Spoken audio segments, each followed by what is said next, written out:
প্রথম ডোজ করোনার টিকাদান স্থগিত, গণটিকা নিশ্চিতে যে কোনো প্রতিষ্ঠানকে উৎপাদনের অনুমতি দেবে গ্লোব বায়োটেক। হেফাজতের কেন্দ্রীয় কমিটি বিলুপ্তির ৩.৫ ঘন্টার মধ্যে ৩ সদস্যের আহ্বায়ক কমিটি। কক্সবাজারে চিংড়ি হ্যাচারিতে ব্যাকটেরিয়ার আক্রমণ, নষ্ট ১৫০ কোটির বেশি পোনা। সমুদ্রের পানি দূষণ নিয়ে আগাম সতর্ক বার্তা না থাকার খেসারত। রোজায় রং আর মেয়াদ উত্তীর্ণ উৎপাদনে তৈরি হচ্ছে অরেঞ্জ পাউডার পানীয়, মারাত্মক স্বাস্থ্য ঝুঁকির শঙ্কা। রাজধানীতে ভ্রাম্যমাণ আদালতের অভিযান। এবং কিছুক্ষণ পর পর্দা উঠছে ৯৩তম একাডেমি অ্যাওয়ার্ডের। রেড কার্পেটে তারকা মেলা, মনোনয়নের দৌড়ে এগিয়ে নোম্যাডল্যান্ড।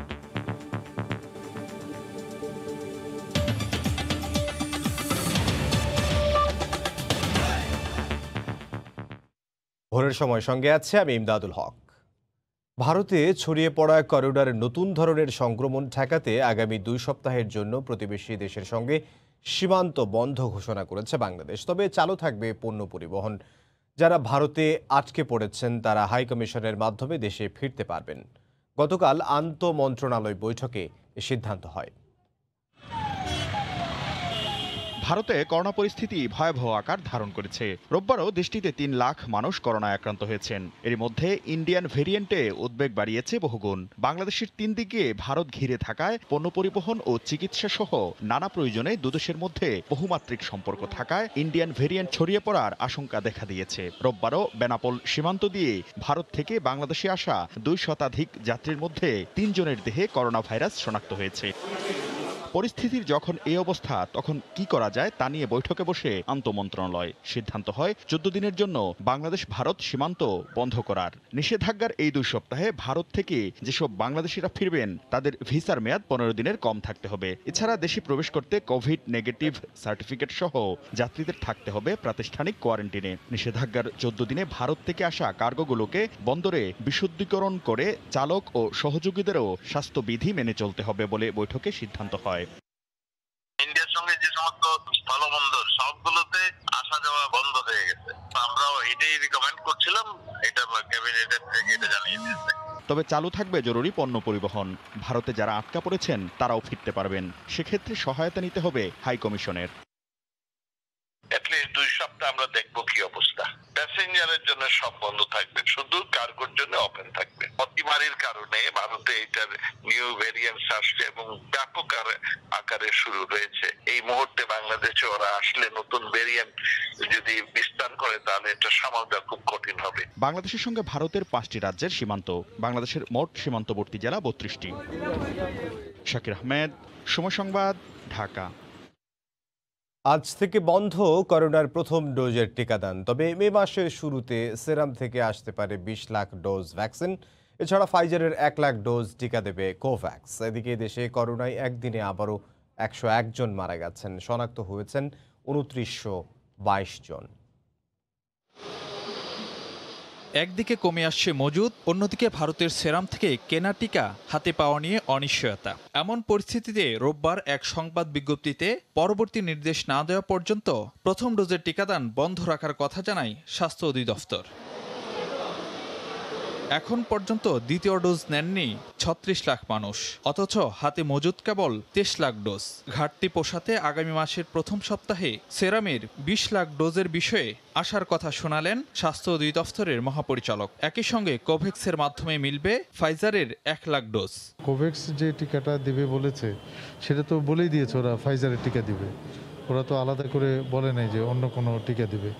আর আমরা আমাদের এই অ্যাস্ট্রাজেনিকা টিকাটাই আমরা আশা করছি যে আমাদের যে ঘাটতির যেটুকু সম্ভাবনা ২০ লাখ ডোজ আমাদেরকে বেক্সিমকোর তাদের উচ্চতন মহল আমাদেরকে জানিয়েছে যে তারা আমাদেরকে এই টিকাটা এর মধ্যে এনে দেবে। চীনা কোম্পানি সিনোফার্ম উপহারের যে ৫ লাখ ডোজ টিকা পাঠাবে, জাতীয় কারিগরি পরামর্শ কমিটির সুপারিশ অনুযায়ী তা প্রয়োগ করা হবে বলে জানায় স্বাস্থ্য অধিদপ্তর।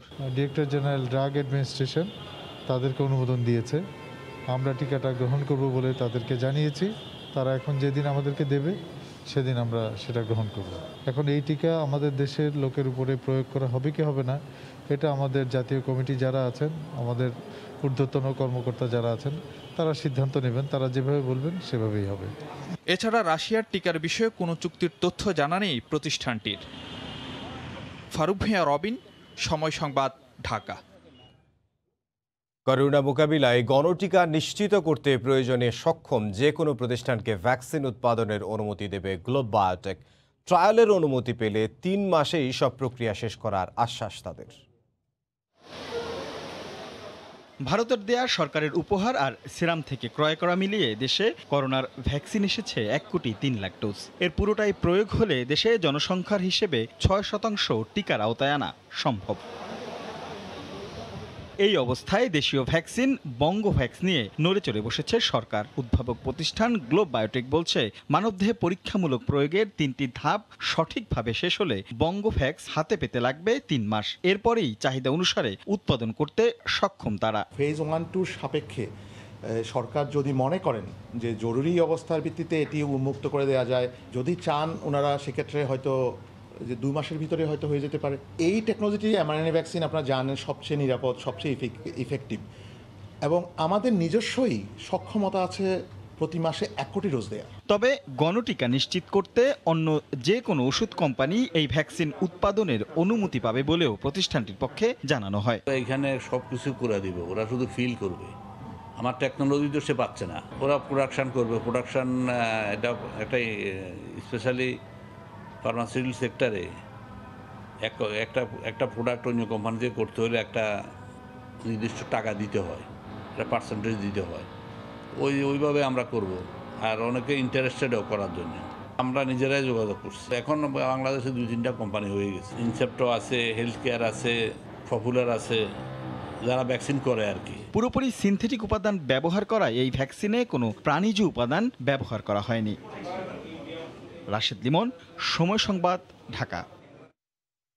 কোনো ঘোষণা ছাড়াই ভারতের রফতানিকারকরা করোনার সময়ে বাংলাদেশে মেডিকেল অক্সিজেনের রফতানি বন্ধ করে দিয়েছে। গত 4 দিনে ভারত থেকে অক্সিজেনবাহী কোনো ট্যাঙ্ক বেনাপোল বন্দরে আসেনি। এতে আর্থিক ক্ষতির মুখে পড়েছেন ব্যবসায়ীরা। বেনাপোল প্রতিনিধি আজিজুল হকের পাঠানো তথ্য ও ছবি নিয়ে রিপোর্ট। দেশের চিকিৎসার জন্য অক্সিজেনের চাহিদা মেটাতে বড় একটি অংশ বছর জুড়ে আমদানি হয় প্রতিবেশী দেশ ভারত থেকে। প্রতি মাসে শুধু বেনাপোল বন্দর দিয়ে প্রায় 30,000 মেট্রিক টন অক্সিজেন আমদানি হয়ে থাকে। করোনাকালীন সময়ে আক্রান্তদের জীবন বাঁচাতে সম্প্রতি এই অক্সিজেনের চাহিদা আরও বাড়ে। তবে হঠাৎ করেই ভারত থেকে অক্সিজেন রপ্তানি বন্ধ করে দেওয়া হয়েছে। আমদানিকারকদের প্রতিনিধিরা বলছেন, ভারতীয় রপ্তানিকারকরা দেশটিতে সংকটের কারণে অক্সিজেন রপ্তানি বন্ধ রেখেছে।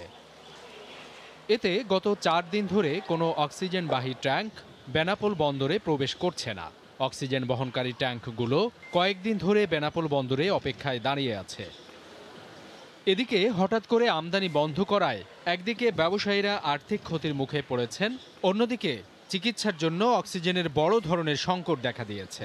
ভারত থেকে যে অক্সিজেন আমদানি করা হয়, এটা আমাদের বাংলাদেশের মেডিকেল খাতে ব্যবহার হয়। 4-5 দিন কোনো অক্সিজেনের গাড়ি বাংলাদেশে প্রবেশ করতেছে না। ভারত আমাদের পাশের রাষ্ট্র বন্ধুপ্রতিম দেশ, আর ভারত থেকে আমরা অক্সিজেনটা আমদানি করে থাকি। অর্থাৎ আমার মনে হয় এটা বন্ধ না রাখার জন্য তাদের কাছে আমাদের বিশেষ অনুরোধ থাকবে। এদিকে বন্দর কর্তৃপক্ষ জানায়, বর্তমানে ভারত থেকে অক্সিজেন আমদানি বন্ধ রয়েছে। 21 তারিখের পর থেকে অদ্যাবধি পর্যন্ত বেনাপোল স্থলবন্দর দিয়ে কোনো অক্সিজেন আমদানি হয়নি। যদি অক্সিজেন আমদানি হয় তা দ্রুত যাতে খালাস হয় সে বিষয়ে আমরা তৎপর আছি। সবশেষ 21 এপ্রিল বাংলাদেশের 2 জন আমদানিকারকের নামে 93 মেট্রিক টন অক্সিজেন ভারত থেকে বেনাপোল বন্দরে আসে। প্রতি মেট্রিক টন অক্সিজেনের আমদানি মূল্য ছিল $116 মার্কিন, যা বাংলাদেশের প্রায় 10,000 টাকা। সময় সংবাদ, বেনাপোল।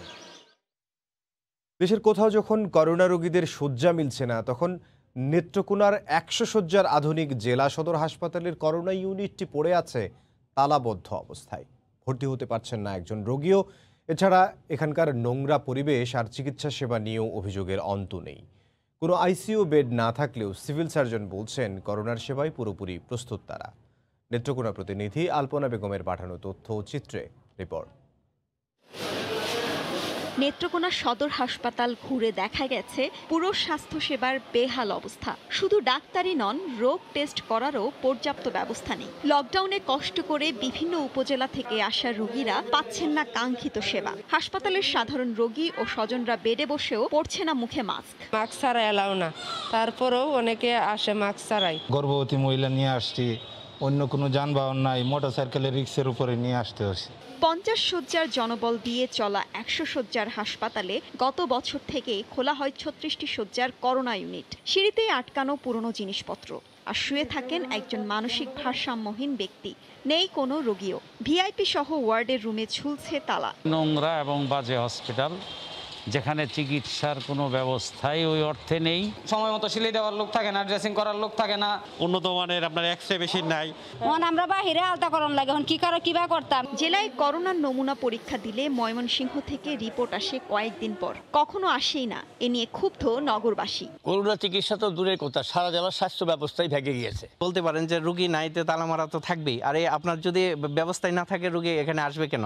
জরুরি বিভাগের কর্তব্যরত চিকিৎসক স্বীকার করলেন করোনা ইউনিটে রোগী নেই, আর তালাবদ্ধ থাকলেও সিভিল সার্জন জানালেন করোনা রোগীদের সেবা দিতে প্রস্তুত তারা। করোনার দ্বিতীয় ধাপে আমাদের এখানে কোনো রোগী এখন পর্যন্ত ভর্তি হয় নাই। তারপর আমাদের কিছু অক্সিজেনের স্বল্পতা আছে। আমাদের নেত্রকোনা জেলায় কোভিড-19 পরিস্থিতি মোকাবিলায় আমরা সম্পূর্ণ প্রস্তুত। ইতিমধ্যে সরকার গত 29 তারিখে 18 দফা নির্দেশনা জারি করেছে। জেলা প্রশাসন জানায় করোনা শুরুর পর থেকে চলতি বছরের 17 এপ্রিল পর্যন্ত জেলায় মোট করোনা আক্রান্ত হন 996 জন, সুস্থ হয়েছেন 879 জন, মারা গেছেন 18 জন। সময় সংবাদ, নেত্রকোনা। রোজাদারদের কথা চিন্তা করে রাত 9টা পর্যন্ত দোকানপাট, শপিং মল খোলা রাখার কথা জানিয়েছে ডিএমপি। এদিকে প্রথম দিনে ছিল ক্রেতাদের উপচে পড়া ভিড়, যদিও ছিল না স্বাস্থ্যবিধি এবং মুভমেন্ট পাসের কোনো তোয়াক্কা।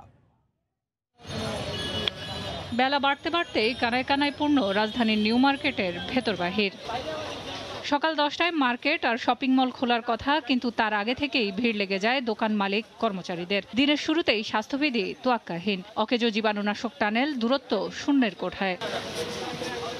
সকালে ধুলাবালি ঝেড়ে পসরা সাজিয়ে বসতে বসতে দুপুর, সময় গড়াতেই চেহারা পাল্টে যেতে থাকে বাজারের। তবে গত বছর জীবাণুনাশক টানেল ছাড়াও কিছু স্বাস্থ্যবিধি মার্কেট কর্তৃপক্ষ নিলেও এবার অনেকটাই অনুপস্থিত। মাস্ক অথবা যেটা স্প্রে করে এরকম কিছু রাখা উচিত ছিল।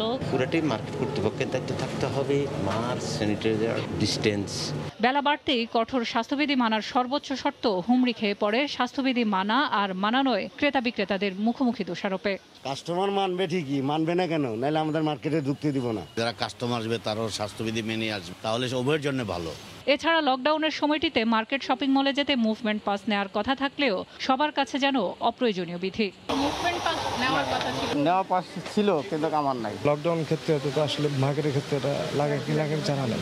দোকান মালিক সমিতি বলছে স্বাস্থ্যবিধি মানতে না পারলে দোকান বন্ধ রাখতে হবে। ঢাকার মাননীয় পুলিশ কমিশনার মহোদয়ের সাথে কথা বলেছি, উনি বলেছেন এখন থেকে রাত 9টা পর্যন্ত দোকানপাট খোলা রাখা যাবে, মার্কেট সমূহ খোলা রাখা যাবে। তবে মার্কেট ও শপিং মলের কারণে করোনা সংক্রমণ বাড়ার যে শঙ্কা, তা ক্রেতা বিক্রেতা উভয়ের সচেতনতার উপর নির্ভর করছে বলে মনে করেন মালিক সমিতি। সেলিয়া সুলতানা, সময় সংবাদ, ঢাকা। শপিং মল সহ দোকানপাট খুলে দেয়ায় ঢাকায় ফিরছে কর্মজীবী মানুষ। দৌলতদিয়া, পাটুরিয়া নৌরুটে ঝুঁকি নিয়ে পারাপার হচ্ছেন অনেকে, মানা হচ্ছে না স্বাস্থ্যবিধি। এ বিষয়ে জানাতে পাটুরিয়া ঘাট এলাকায় আছেন সহকর্মী ইউসুফ আলী, সরাসরি চলে যাব তার কাছে। ইমদাদ, আসলে পাটুরিয়া দৌলতদিয়া নোটে কিন্তু যে অবস্থাটা রয়েছে তা কিন্তু একদম পুরোপুরি কিন্তু লকডাউনের যে বিষয়টা সেটা কিন্তু ভেঙে গিয়েছে। এই মুহূর্তের কথা যদি বলি, এই মুহূর্তে আসলে যারা কাটা গাড়ি বা ভেঙে ভেঙে ঢাকা বা ঢাকামুখী হচ্ছে কর্মজীবী মানুষ, তাদের সংখ্যা একটু কম রয়েছে। কিন্তু সেই ক্ষেত্রে বেলা বাড়ার সাথে সাথে কিন্তু সেটা প্রত্যেক দিনই বৃদ্ধি পাচ্ছে। গত 3 দিন ধরে কিন্তু দেখছি আসলে বৃদ্ধি পাচ্ছে।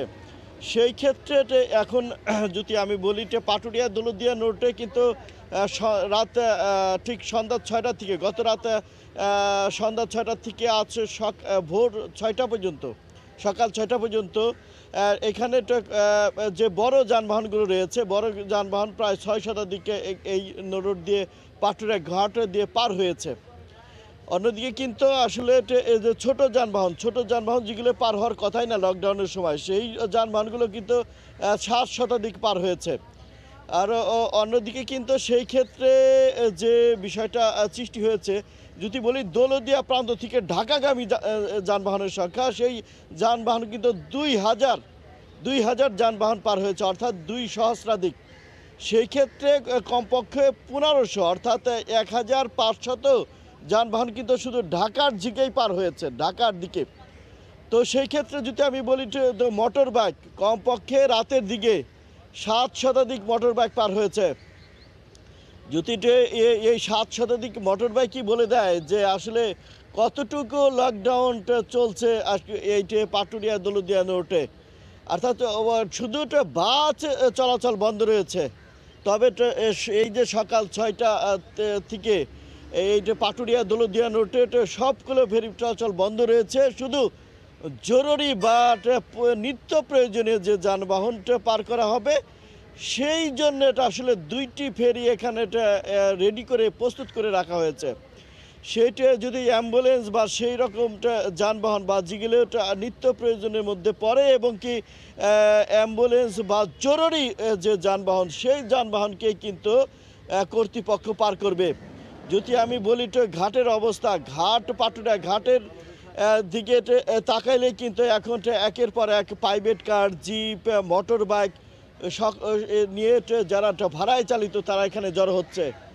তো সেক্ষেত্রে এই সকালেও কিন্তু অনেকে এই যারা কর্মমুখী মানুষ ঢাকার দিকে যাচ্ছে, তাদের কাছ থেকে 500, 600, 700 গাবতলী পর্যন্ত ভাড়া নিচ্ছে। আসলে এখনও যারা যাচ্ছে বেশিরভাগ তারা ব্যবসায়ীর সাথে ব্যবসা করে এবং কি দোকানপাটের এবং শপিং মলের সাথে যারা সম্পৃক্ত রয়েছে, এর বেশ অংশই কিন্তু রয়েছে কর্মচারী, যারা আসলে শপিং মল এবং কি দোকানপাট, বিভিন্ন দোকানপাট রাজধানীতে বা রাজধানীর আশেপাশে তারা আসলে কাজ করে।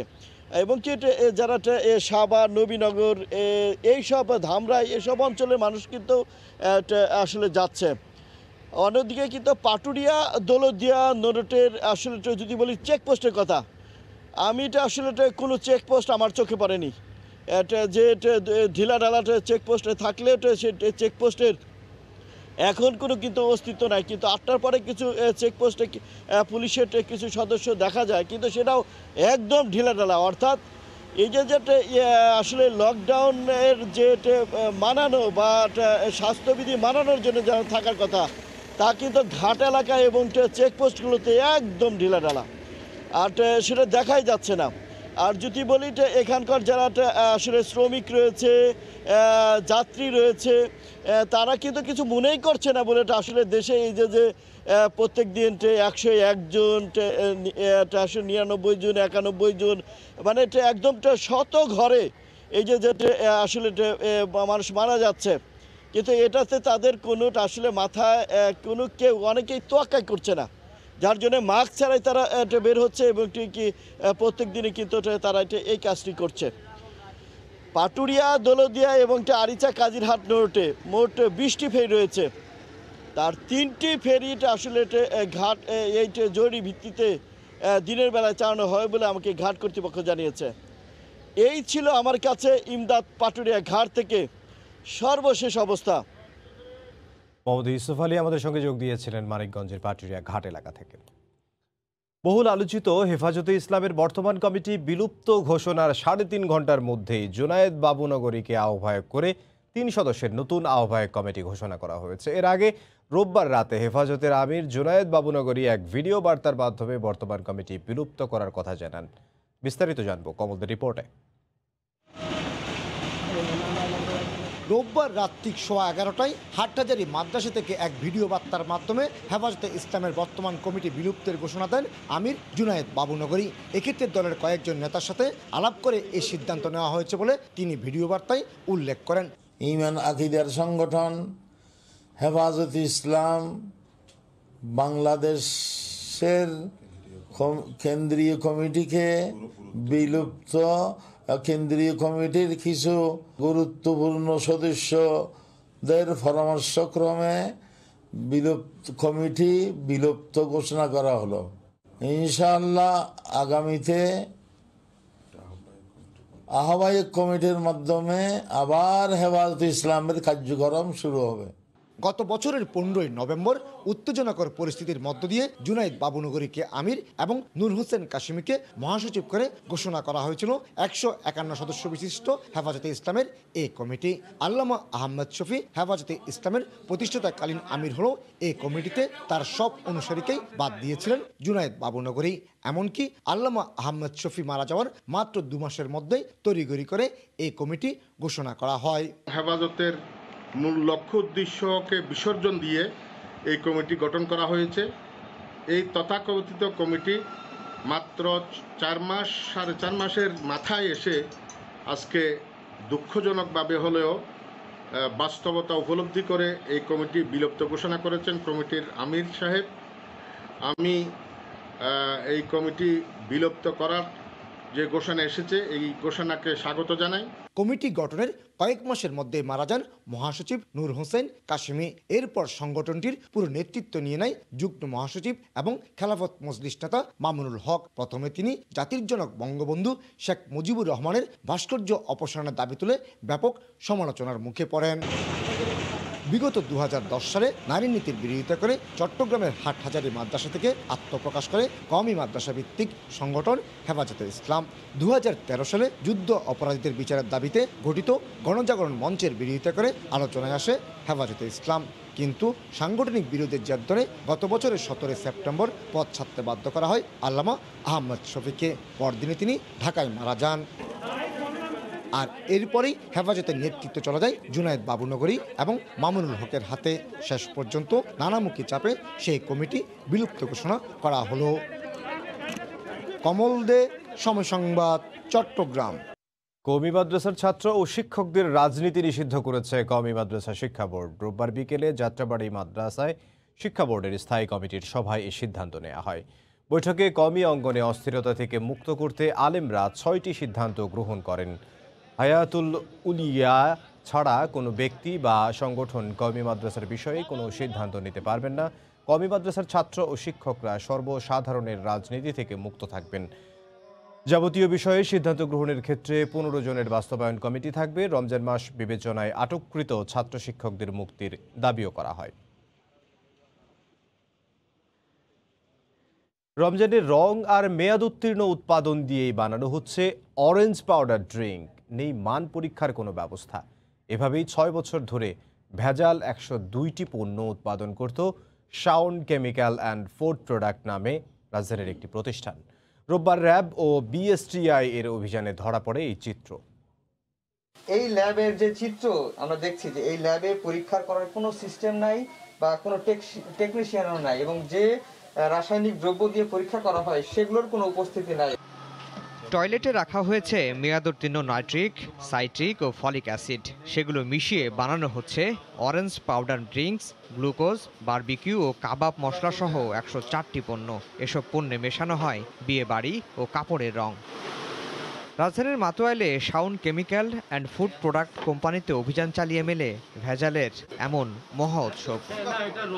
র্যাবের জেরার মুখে প্রতিষ্ঠানটির মালিক ভেজাল ও অনুমোদনহীন পণ্য উৎপাদনের দায় স্বীকার করেন। বিএসটিআই সহ সংশ্লিষ্টরা বলছেন এসব পণ্য খেলে কিডনি সমস্যা, ক্যান্সারের মতো রোগ হতে পারে। ক্যালসিয়াম পাউডার ইউজ করছে, কোথাও কোনো উৎপাদন তথ্য বা এ ধরনের মেয়াদ উত্তীর্ণের তারিখ বা ব্যাচ এ সকল কোনো তথ্যই উল্লেখ করা নাই। অভিযান শেষে প্রতিষ্ঠানটির মালিককে 5 লাখ টাকা জরিমানার পাশাপাশি জব্দ করা হয় মেয়াদ উত্তীর্ণ পণ্য। মেয়াদ উত্তীর্ণ জিনিস ইউজ করে তারা সফট ড্রিঙ্কস, গ্লুকোজ সহ নানাবিধ কিন্তু খাদ্যদ্রব্য তৈরি, বন্টন, বাজারজাতকরণ এবং মজুদের সাথে তারা দীর্ঘদিন ধরে যুক্ত আছে। 4 মাস আগে তাকে একবার একই অপরাধে প্রতিষ্ঠানটিকে 2 লাখ টাকা জরিমানা করে ভ্রাম্যমাণ আদালত। আফজার হোসেন, সময় সংবাদ, ঢাকা। ভোরের সময় আরও থাকছে। কৃষি ঋণ এনজিও নির্ভর হওয়ায় সুদ দিতে হচ্ছে 27% পর্যন্ত। সুফল পাচ্ছেন না কৃষক, সরাসরি ব্যাংকের অংশগ্রহণ বাড়ানোর তাগিদ।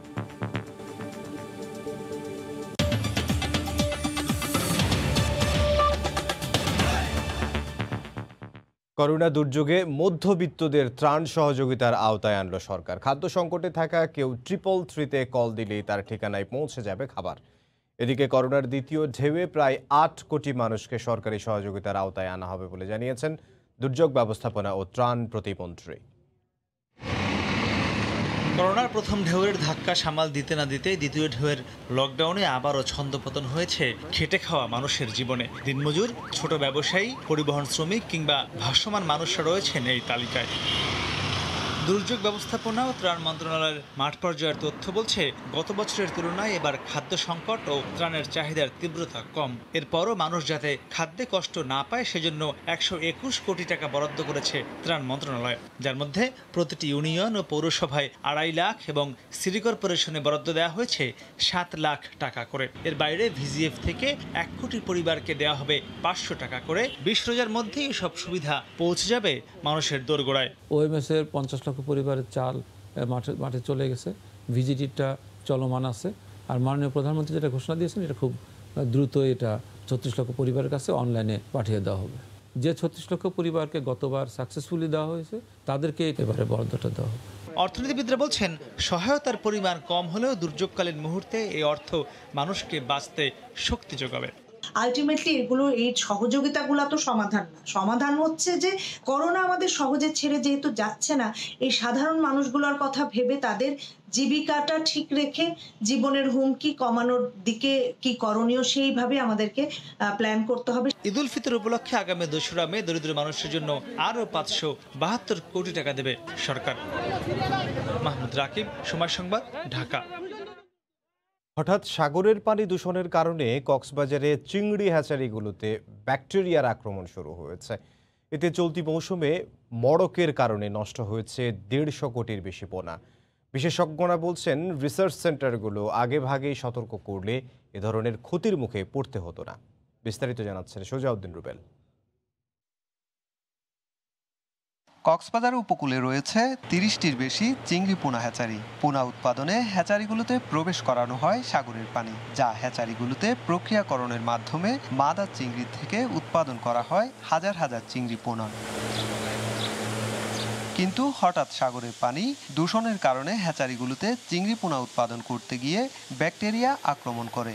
এতে মড়কে প্রতিদিন মারা যাচ্ছে লাখ লাখ পোনা। মড়কের কারণে পোনা উৎপাদনে যেতে আতঙ্কে রয়েছে হ্যাচারিগুলো। তৃতীয় সাইকেলে এসে পানিতে এক ধরনের ব্যাকটেরিয়া হওয়ার কারণে আমরা এখন লসের সম্মুখীন। 60 থেকে 5 কোটি টাকা লসের মুখে আছি আমরা। এইভাবে চলতে থাকলে আর কিছুদিন এটা আমাদের আসলে হ্যাচারি বন্ধ করতে হবে। তবে রিসার্চ সেন্টারগুলো আগেভাগেই সতর্ক করলে এই ধরনের ক্ষতির মুখে পড়তে হতো না বলে জানালেন চিংড়ি পোনা উৎপাদন বিশেষজ্ঞ। কখন কি ধরনের আপনার ব্যাকটেরিয়া ভাইরাস প্রাদুর্ভাব হয়, এটা যদি আগেভাগে আমাদেরকে ইনফর্ম করে, তাহলে হ্যাচারি সেক্টরে যারা কাজ করে ওনারা পদক্ষেপ নিতে সুবিধা হয়। হ্যাচারি মালিক সংগঠনের এই নেতা জানালেন, প্রতি বছরই ক্ষতির মুখে পড়ছে হ্যাচারি মালিকরা। আর এবার ব্যাকটেরিয়ার আক্রমণের কারণে চিংড়ি রপ্তানিতেও প্রভাব পড়বে। যেহেতু পোনা উৎপাদন করতে পারি নাই, চাষিরাও ঘেরে পোনা ফেলতে পারছে না, এটার কারণে আমাদের চিংড়ি উৎপাদনে জাতীয়ভাবে একটু ঘাটতি হতে পারে, যেটি আমাদের রপ্তানিতেও প্রভাব ফেলবে বলে ধারণা করা হচ্ছে। কক্সবাজারের হ্যাচারিগুলো 5টি সার্কেলে উৎপাদিত 800 কোটি চিংড়ি পোনা সরবরাহ করে সাতক্ষীরা, যশোর ও খুলনা অঞ্চলে। কিন্তু এবার 3 সার্কেলে সরবরাহ করেছে মাত্র 200 কোটি পোনা। সোজাউদ্দিন রুবেল, সময় সংবাদ, কক্সবাজার। হাওরে বুড়ো মৌসুমের ধান কাটায় ব্যস্ত ব্রাহ্মণবাড়িয়ার চাষিরা। ঘরে তোলা নতুন ধানের ন্যায্য মূল্য পাবেন কিনা এ নিয়ে শঙ্কায় আছেন তারা। তবে কৃষি বিভাগ বলছে, বর্তমানে ধানের বাজার মূল্য অনেক ভালো। তবে ঝড় বৃষ্টির আগেই কৃষক যাতে ধান গোলায় উঠাতে পারে সে ব্যবস্থা নিয়েছে জেলা প্রশাসন। জুয়েল রহমানের ক্যামেরায় ব্রাহ্মণবাড়িয়া থেকে উজ্জ্বল চক্রবর্তীর রিপোর্ট। ব্রাহ্মণবাড়িয়া হাওর সহ ফসলি মাঠ জুড়ে সোনালী ধান। প্রতিটি এলাকায় জমিতে পাকা ধানের ভারে শীষগুলো জানান দিচ্ছে বড় মৌসুমের ফলন ভালো হয়েছে। রোদে পুড়ে মাথার ঘাম পায়ে ফেলে কষ্টার্জিত ফলন ঘরে তুলছেন কৃষকরা। তবে কাঙ্ক্ষিত ধানের বাজার দর নিয়ে শঙ্কায় তারা। ধানের দাম কমে জায়গা তাইলে আর জমি করবে না, কারণ ধান করিয়া লস হয়ে যায়। আগামীতে ধান আরো ফসল ভালো করে আমরা করুম, ধানের দর একটু বাড়াই দিব। ধানের অবস্থা মোটামুটি ভালো। ধানের রেট যদি কমে জায়গাতে আমরা গিরস মরে যাবো। কৃষি বিভাগ বলছে প্রকৃতি আর আবহাওয়া অনুকূলে থাকায় ধানের ভালো ফলন হয়েছে। 30 তারিখের ভিতরে আমরা বেশিরভাগ প্রায় 90 থেকে 95% ধান কাটা হয়ে যাবে। আশা করছি এই বড় মৌসুমটা আমরা সুন্দরভাবে ফসল গড়ে তুলতে পারবো। জেলা প্রশাসক জানান, ঝড় বৃষ্টির আগেই দ্রুত কৃষকের ধান কাটা নিশ্চিতে সব ধরনের পদক্ষেপ নেওয়া হয়েছে। আধুনিক প্রযুক্তির যে ব্যবহার, যে হারভেস্টার মেশিন, সেটাও আমরা এবছর নতুন করে আরও 58টি মেশিন এখানে যুক্ত করা হয়েছে। গত বছরের মেশিনগুলিও আছে। ঝড় বৃষ্টির মৌসুম শুরু হওয়ার আগেই কৃষকের ধান গোলায় উঠে যাবে, আমরা সেভাবেই কাজ করছি। চলতি বছর জেলায় 1,11,000 হেক্টর জমিতে ধানের লক্ষ্যমাত্রা 6,74,000 মেট্রিক টন ধান, যা থেকে 4,50,000 মেট্রিক টন চাল উৎপাদন হবে। সময় সংবাদ, ব্রাহ্মণবাড়িয়া।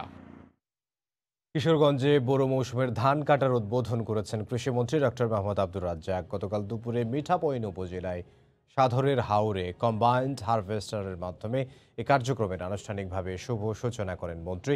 এ সময় কৃষক বকুল মিয়ার জমির 4 একর জমির ধান কম্বাইন্ড হারভেস্টারের মাধ্যমে কাটা হয়। ধান কাটা উৎসবে কিশোরগঞ্জ 4 আসনের সংসদ সদস্য রেজওয়ান আহমদ তৌফিক, কিশোরগঞ্জ 2 আসনের সংসদ সদস্য নূর মোহাম্মদ, কৃষি মন্ত্রণালয়ের সিনিয়র সচিব মেজবাহুল ইসলাম উপস্থিত ছিলেন।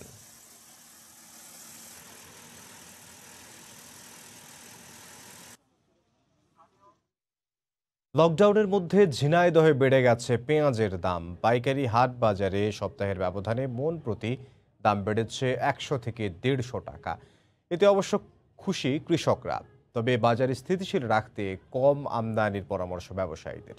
ঝিনাইদহ প্রতিনিধি লোটাস রহমান সোহাগের পাঠানো তথ্য ও ছবি নিয়ে রিপোর্ট। জেলার শৈলকুপা পেঁয়াজের হাট। এই হাটে প্রতি শনি ও মঙ্গলবার সকাল থেকে দুপুর পর্যন্ত পাইকারি দামে বিক্রি হয় পেঁয়াজ। সর্বাত্মক লকডাউনের মাঝেও শনিবার সকাল থেকে জমে ওঠে বেচাকেনা। ক্রেতা বিক্রেতার হাকডাকে মুখরিত হয়ে ওঠে পুরো এলাকা। এদিন হাটে প্রতিমন পেঁয়াজ প্রকারভেদে 1150 টাকা থেকে 1300 টাকা দরে বিক্রি হয়েছে, যা গত সপ্তাহ থেকে মন প্রতি 100 থেকে 150 টাকা বেশি। দাম বাড়ায় খুশি কৃষকরা। আমরা 1300 বাজার পেলে খুশি, তার কম হলে আমাদের পোষায় না। আজকের বাজারে মোটামুটি কৃষকের একটু ভালো। বর্তমান হাটে পেঁয়াজ যাচ্ছে হচ্ছে গিয়ে মাথা যাচ্ছে হচ্ছে 1300 বিক্রি হয়েছে, 1300 1350 বিক্রি হয়েছে সকালবেলা। ব্যবসায়ীরা বলছেন বর্তমান বাজার দর ধরে রাখতে হলে আমদানি কমাতে হবে। এলসি একটু কম হলেই বাজার টেকবে।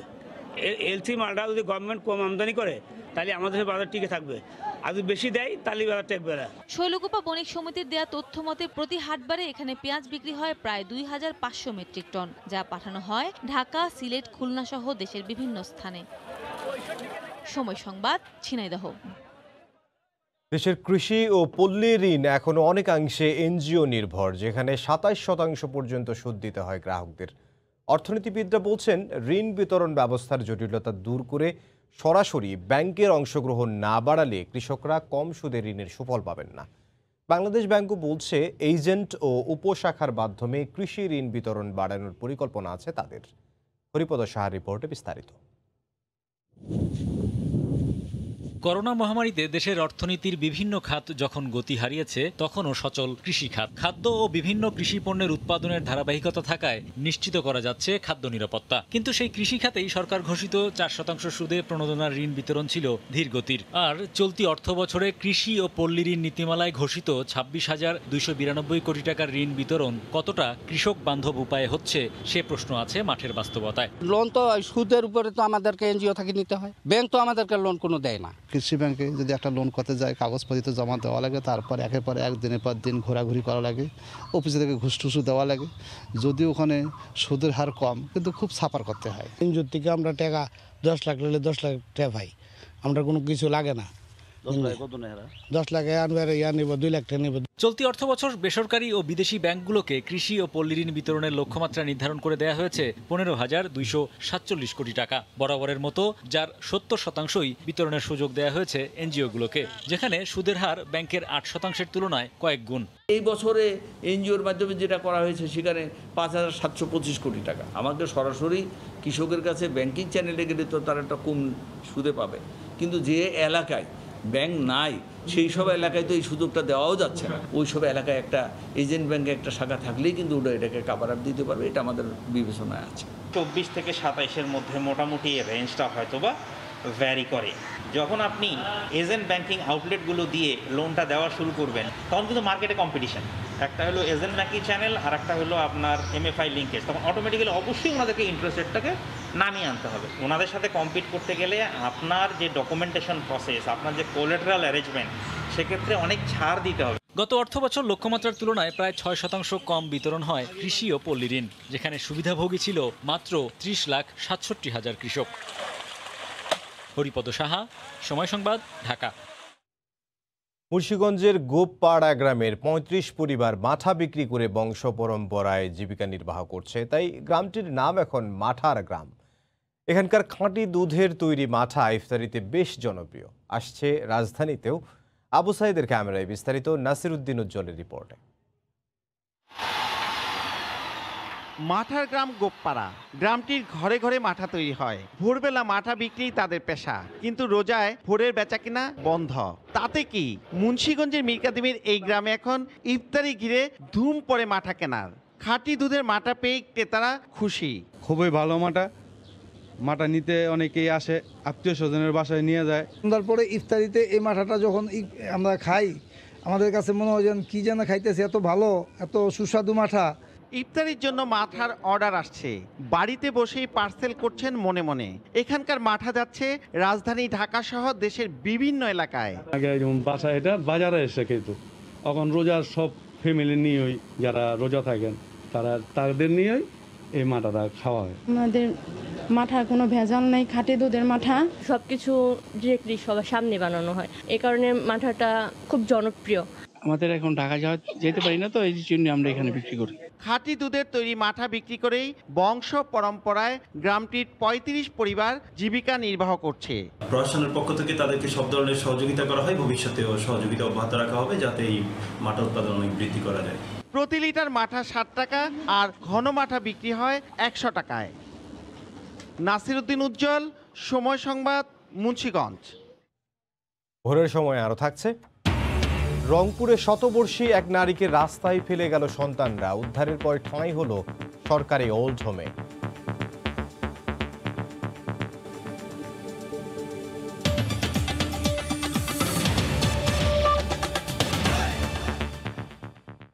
দক্ষিণাঞ্চলে আশঙ্কাজনক হারে বেড়ে গেছে ডায়রিয়ার প্রকোপ। হাসপাতালে কয়েক গুণ বেশি রোগী ভর্তি হওয়ায় দেখা দিয়েছে শয্যা ও ওষুধ সংকট। চিকিৎসা দিতে হিমশিম খাচ্ছে হাসপাতাল কর্তৃপক্ষ। প্রচণ্ড গরম ও আবহাওয়াজনিত কারণে ডায়রিয়ার প্রাদুর্ভাব বলে জানান বিশেষজ্ঞ চিকিৎসকরা। গত কয়েকদিন ধরেই কয়েকটি এলাকায় ডায়রিয়া যেন নিয়ন্ত্রণহীন। অসুস্থ হয়ে প্রতিদিন হাসপাতালে ছুটছেন নানা বয়সী মানুষ। বেড সংকটে মেঝেতে রেখেই চলছে চিকিৎসা। নোংরা হচ্ছে পরিবেশ। স্বাভাবিকের তুলনায় রোগীর সংখ্যা কয়েক গুণ বেড়ে যাওয়ায় দেখা দিয়েছে ওষুধ সংকট। এ নিয়ে রোগীদেরও রয়েছে ক্ষোভ।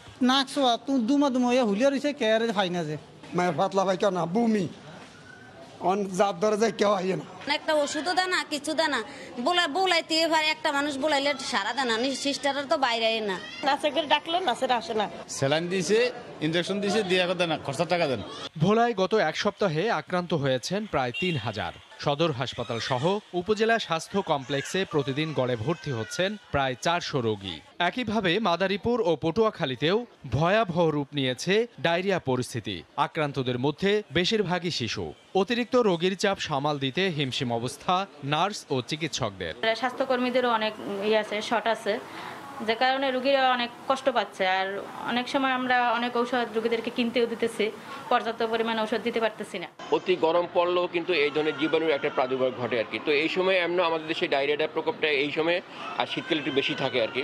এই অবস্থায় বিশুদ্ধ পানি পান ও বাসি খাবার পরিহার করে পরিষ্কার পরিচ্ছন্ন থাকার পরামর্শ দিচ্ছেন বিশেষজ্ঞ চিকিৎসকরা। সাবিত সারোয়ার, সময় সংবাদ। ভোলায় ডায়রিয়ার প্রকোপ বেড়েই চলেছে। এক সপ্তাহে আক্রান্ত হয়েছে ২৫০০। শয্যা সংকটে হাসপাতালের বারান্দা ও মেঝেতে চলছে চিকিৎসা। রোগীর চাপ সামলাতে হিমশিম খাচ্ছেন স্বাস্থ্যকর্মীরা। ডায়রিয়ার সার্বিক পরিস্থিতি জানাতে ভোলা সদর হাসপাতালে আছেন সহকর্মী নাসির উদ্দিন লিটন। সরাসরি যাব তার কাছে। এমদাদ, গত ১৫ দিন আগে থেকে যে ডায়রিয়ার ভয়াবহ রূপ শুরু হয়েছে ভোলায়, তা ক্রমেই বেড়ে চলেছে। আসলে স্বাস্থ্য বিভাগ বা স্থানীয় যে স্বাস্থ্য বিভাগের যে তৎপরতা রয়েছে কোনো কিছুতেই সেটা নিয়ন্ত্রণে আসছে না। সর্বশেষ গত 24 ঘন্টায় ভোলা জেলা সদর হাসপাতাল সহ 6টি উপজেলা স্বাস্থ্য কমপ্লেক্সে 328 জন রোগী ভর্তি হয়েছে, যা গত এক সপ্তাহের মধ্যে সর্বনিম্ন।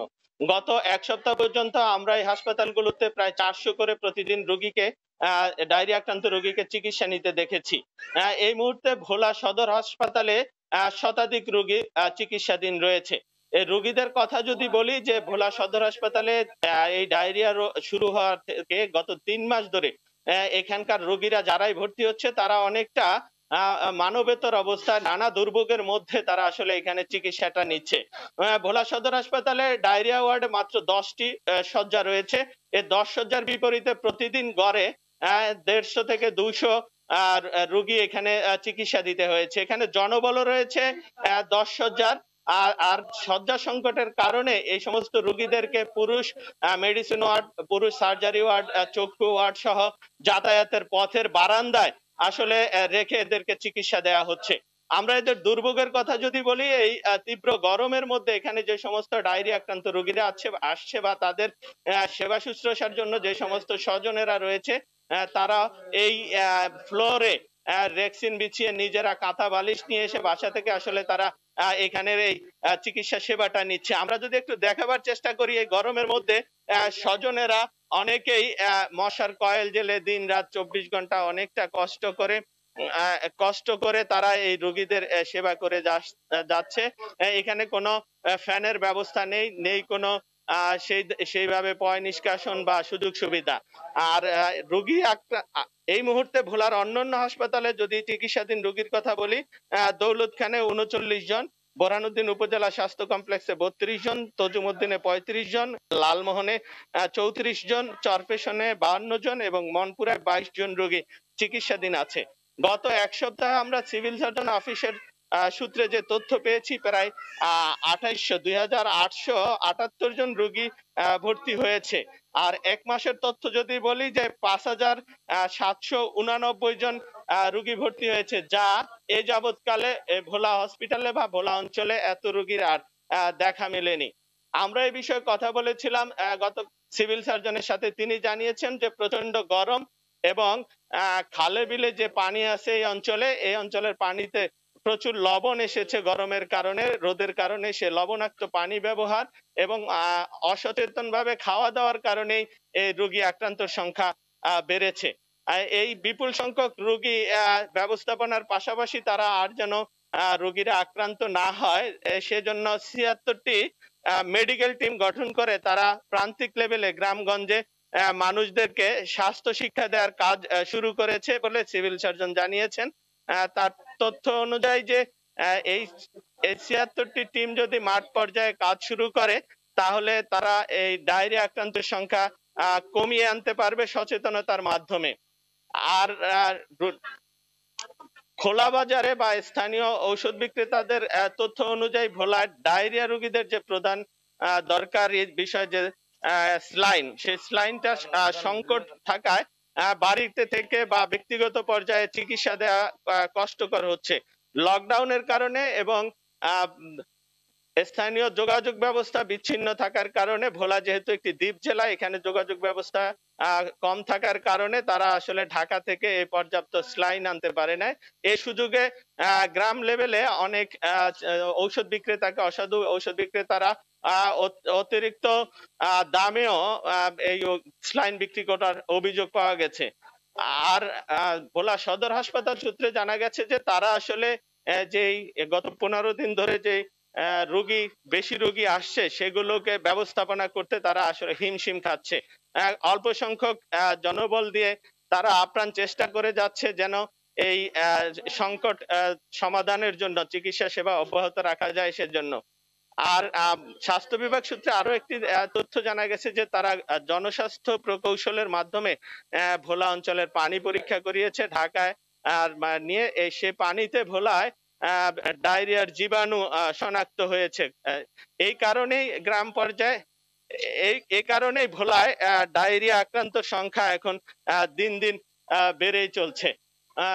তো ইমদাদ ভোলা সদর হাসপাতাল থেকে ডায়রিয়া আক্রান্ত রোগীদের সর্বশেষ এ ছিল আমার কাছে। ভোলা সদর হাসপাতাল থেকে যোগ দিয়েছিলেন সহকর্মী নাসির উদ্দিন লিটন। গাজীপুরে প্রভাবশালী মহলের নিষ্ঠুরতায় গত ২১ দিন ধরে এক প্রকার অবরুদ্ধ নিম্নবিত্ত একটি পরিবারের ৮ সদস্য। বাধ্য হয়ে মই বেয়ে ৭ ফুট উচ্চতার দেয়াল টপকে যাতায়াত করতে হচ্ছে তাদের। ভুক্তভোগীদের অভিযোগ, ভিটেমাটি দখলে নিতে প্রভাবশালীরা এটা করছে, থানায় অভিযোগ করেও সহায়তা মেলেনি তাদের। জুনায়েদ রুবেলের ছবি নিয়ে বিস্তারিত জানাচ্ছেন রাজিবুল হাসান।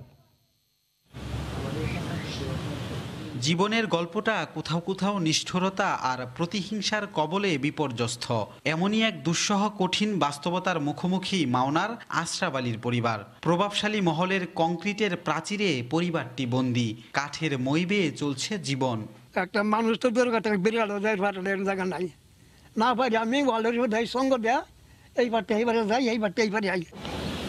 ভুক্তভোগী আশরাফ আলীর অভিযোগ, ভিটেমাটি দখলে নিতেই ক্ষমতার দাপটে বাড়ির চারদিকে দেয়াল তুলে যাতায়াত বন্ধ করে দিয়েছে প্রভাবশালীরা। সমাধান চেয়ে জেলা প্রশাসক কার্যালয়ে মানববন্ধন, থানায় লিখিত অভিযোগ করেও মিলেনি সুরাহা। আমার নাতিরা যদি পুকুরে একটু মাছ মারার ভাই ধরেন দেয়, বুকটা বাটা যাচ্ছে। সঙ্গ দিয়ে খুব কষ্টের করে মহিলা মানুষ আর বাচ্চা কাচ্চারা খুব কষ্টের করে সঙ্গ দিয়ে বাচ্চা কোলে নিয়ে যাওয়া আসা করে। অভিযোগ করার পরে থানার থেকে লোক আসে, নিষেধ করার পরেও খোকন চেয়ারম্যান মানে নাই, ওই লেবার তার লোকজন দেয়া কাজকর্ম করাইতেই আছে। অভিযুক্তের সঙ্গে বারবার যোগাযোগ করা হলেও ক্যামেরায় বক্তব্য দিতে রাজি হননি তিনি। মুঠোফোনে দাবি করেন ঘায়েল করতেই প্রতিপক্ষ মিথ্যা অপপ্রচার চালাচ্ছে তার বিরুদ্ধে। তার তো কিচ্ছুই নাই এনে, এখন হ্যাঁ যে তাদের পাশে বইরা এই ইস্যু কইরা তার এই লোকটা ইস্যু কইরা রাজনৈতিক ফায়দা লুটছে। এ বিষয়ে পুলিশ সুপার কথা বলতে রাজি হননি। আর জেলা প্রশাসক জানালেন সরেজমিনে দেখে উপজেলা নির্বাহী কর্মকর্তাকে ব্যবস্থা নিতে বলা হয়েছে। একটা মানুষকে তার ঘর থেকে বের হতে দেওয়া হবে না, এটা তো খুব তার মানবাধিকার লঙ্ঘন করা হচ্ছে। আমরা চাই যে এটির সমস্যার সমাধান হোক, উপজেলা নির্বাহীকে বলা হয়েছে, আশা করি বিষয়টির সমাধান হবে। ভুক্তভোগী আশরাফ আলী ৪০ বছরেরও বেশি সময় ধরে মাওনার চকপাড়া এলাকায় পরিবার নিয়ে বসবাস করছেন। রাজিবুল হাসান, সময় সংবাদ, গাজীপুর। রংপুরের আলমনগর এলাকায় রাস্তা থেকে প্রায় শতবর্ষী এক নারীকে উদ্ধার করে সরকারি ওল্ড হোমে রেখেছে জেলা প্রশাসন। রোববার রাতে তাকে উদ্ধার করা হয়। বৃদ্ধা ওই নারীর ৪ সন্তানের কেউ দায়িত্ব না নিয়ে রাস্তায় ফেলে যায়। বয়স আর রোগের শোকে চলা ও বলার ক্ষমতা অনেক আগেই হারিয়ে ফেলেছেন খায়রুন। নিজের পেটে ৪টি সন্তান ধরে মানুষ করেছেন, কিন্তু জীবনের পড়ন্ত বেলায় ঠাঁই হয়নি তাদের কারো ঘরে। রোববার বিকেলে তাকে আলমনগর এলাকায় রাস্তায় ফেলে যায় আপনজনেরা। স্থানীয়রা জানান, খায়রুন নামে এই বৃদ্ধাকে এক ছেলের বাড়ি থেকে ওই এলাকায় বসবাসকারী আর এক মেয়ের বাড়িতে রাখতে আসেন নাতি নাতনিরা, কিন্তু ওই মেয়ে গ্রহণ করতে অস্বীকার করলে রাস্তায় ফেলে যায় তারা। যখন আমরা ছোট ছোট ছিলাম 2 ভাই বোন, তখন আমার মা মারা গেছে। ইনি আমার 2 নম্বর মা। উনি তো আর 14-15 বছর থেকে আমার কাছে আসেনি। ওনার মেয়ে, আমার 2 নম্বর মায়ের মেয়ে, তার মেয়ে নিয়ে আসছিল। আসি দেখছি কি আমার এই অবস্থা, তো উনি আবার রিস্কা নিয়ে চলে যেতেছে। সন্তানকে যখন মা জন্ম দিছে, কষ্ট করে তাদেরকে খাওয়ানো পড়ানো মানুষ করছে, আর এখন মা বৃদ্ধ হয়ে গেছে, অচল হয়ে গেছে, তাকে ফালাই দিব? এই বৃদ্ধ অবস্থায় যে বের করে দিছে, এটা আমাদেরকে অনেক খারাপ লেগেছে। তাই আমরা যাই প্রতিবাদ করতে চাইলাম, তো ওনারা বলছে যেটা আমার মা না। প্রথম লাইভে তারা বলছিল যে এটা আমার মা, কিন্তু আমরা তাকে কোনোভাবে বহন করে নিতে পারবো না। আসলে যে কাজটা করছে এটা অমানবিক একটা কাজ করছে। জেলা প্রশাসক আসিফ আহসান বিষয়টি অবগত হলে সমাজসেবা অধিদপ্তরের মাধ্যমে উদ্ধার করে ওল্ড হোমে নিয়ে যাওয়া হয়। উপপরিচালক স্যারের সঙ্গে কথা বলি, আমাদের শিশু পরিবারে একটা রুমে সেই বৃদ্ধা মায়ের থাকা খাওয়ার ব্যবস্থা আমরা নির্ধারণ করেছি, সেখানে একটা গাড়িতে করে নিয়ে আমরা সেখানে যাচ্ছি। খায়রুনের স্বামী মারা গেছেন অনেক আগেই। এই শহরে বাস করে তার 2 ছেলে 2 মেয়ে। সময় সংবাদ, রংপুর। খুলনায় সর্বাত্মক লকডাউনে কর্মহীন অসহায় মানুষকে খাদ্য সহায়তা দিয়েছে বাংলাদেশ নৌবাহিনী। গতকাল সকালে নগরীর খালিশপুর বিহারীপল্লীতে স্বাস্থ্যবিধি ও সামাজিক দূরত্ব মেনে সুবিধা বঞ্চিত মানুষদেরকে খাদ্যপণ্য তুলে দেয়া হয়। 230টি পরিবারকে দেয়া হয় এই সহায়তা। একই সুবিধা পান রূপসা ঘাট এলাকার অন্তত 500 পরিবার। প্রতিটি প্যাকেটে দেয়া হয় চাল, ডাল সহ বেশ কিছু নিত্যপণ্য।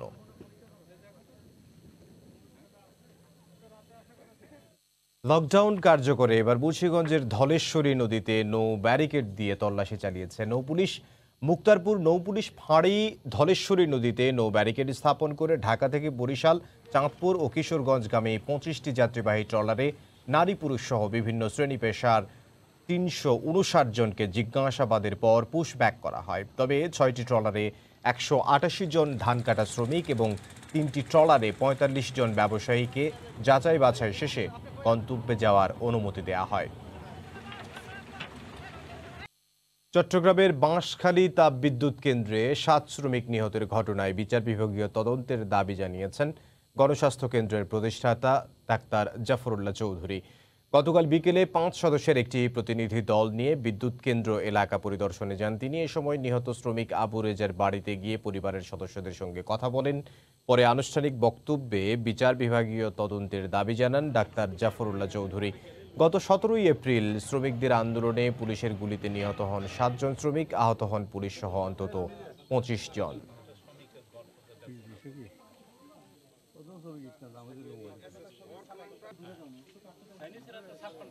ম্যাজিস্ট্রেটের হুকুম ছাড়া পুলিশ কখনো গুলি করতে পারে না।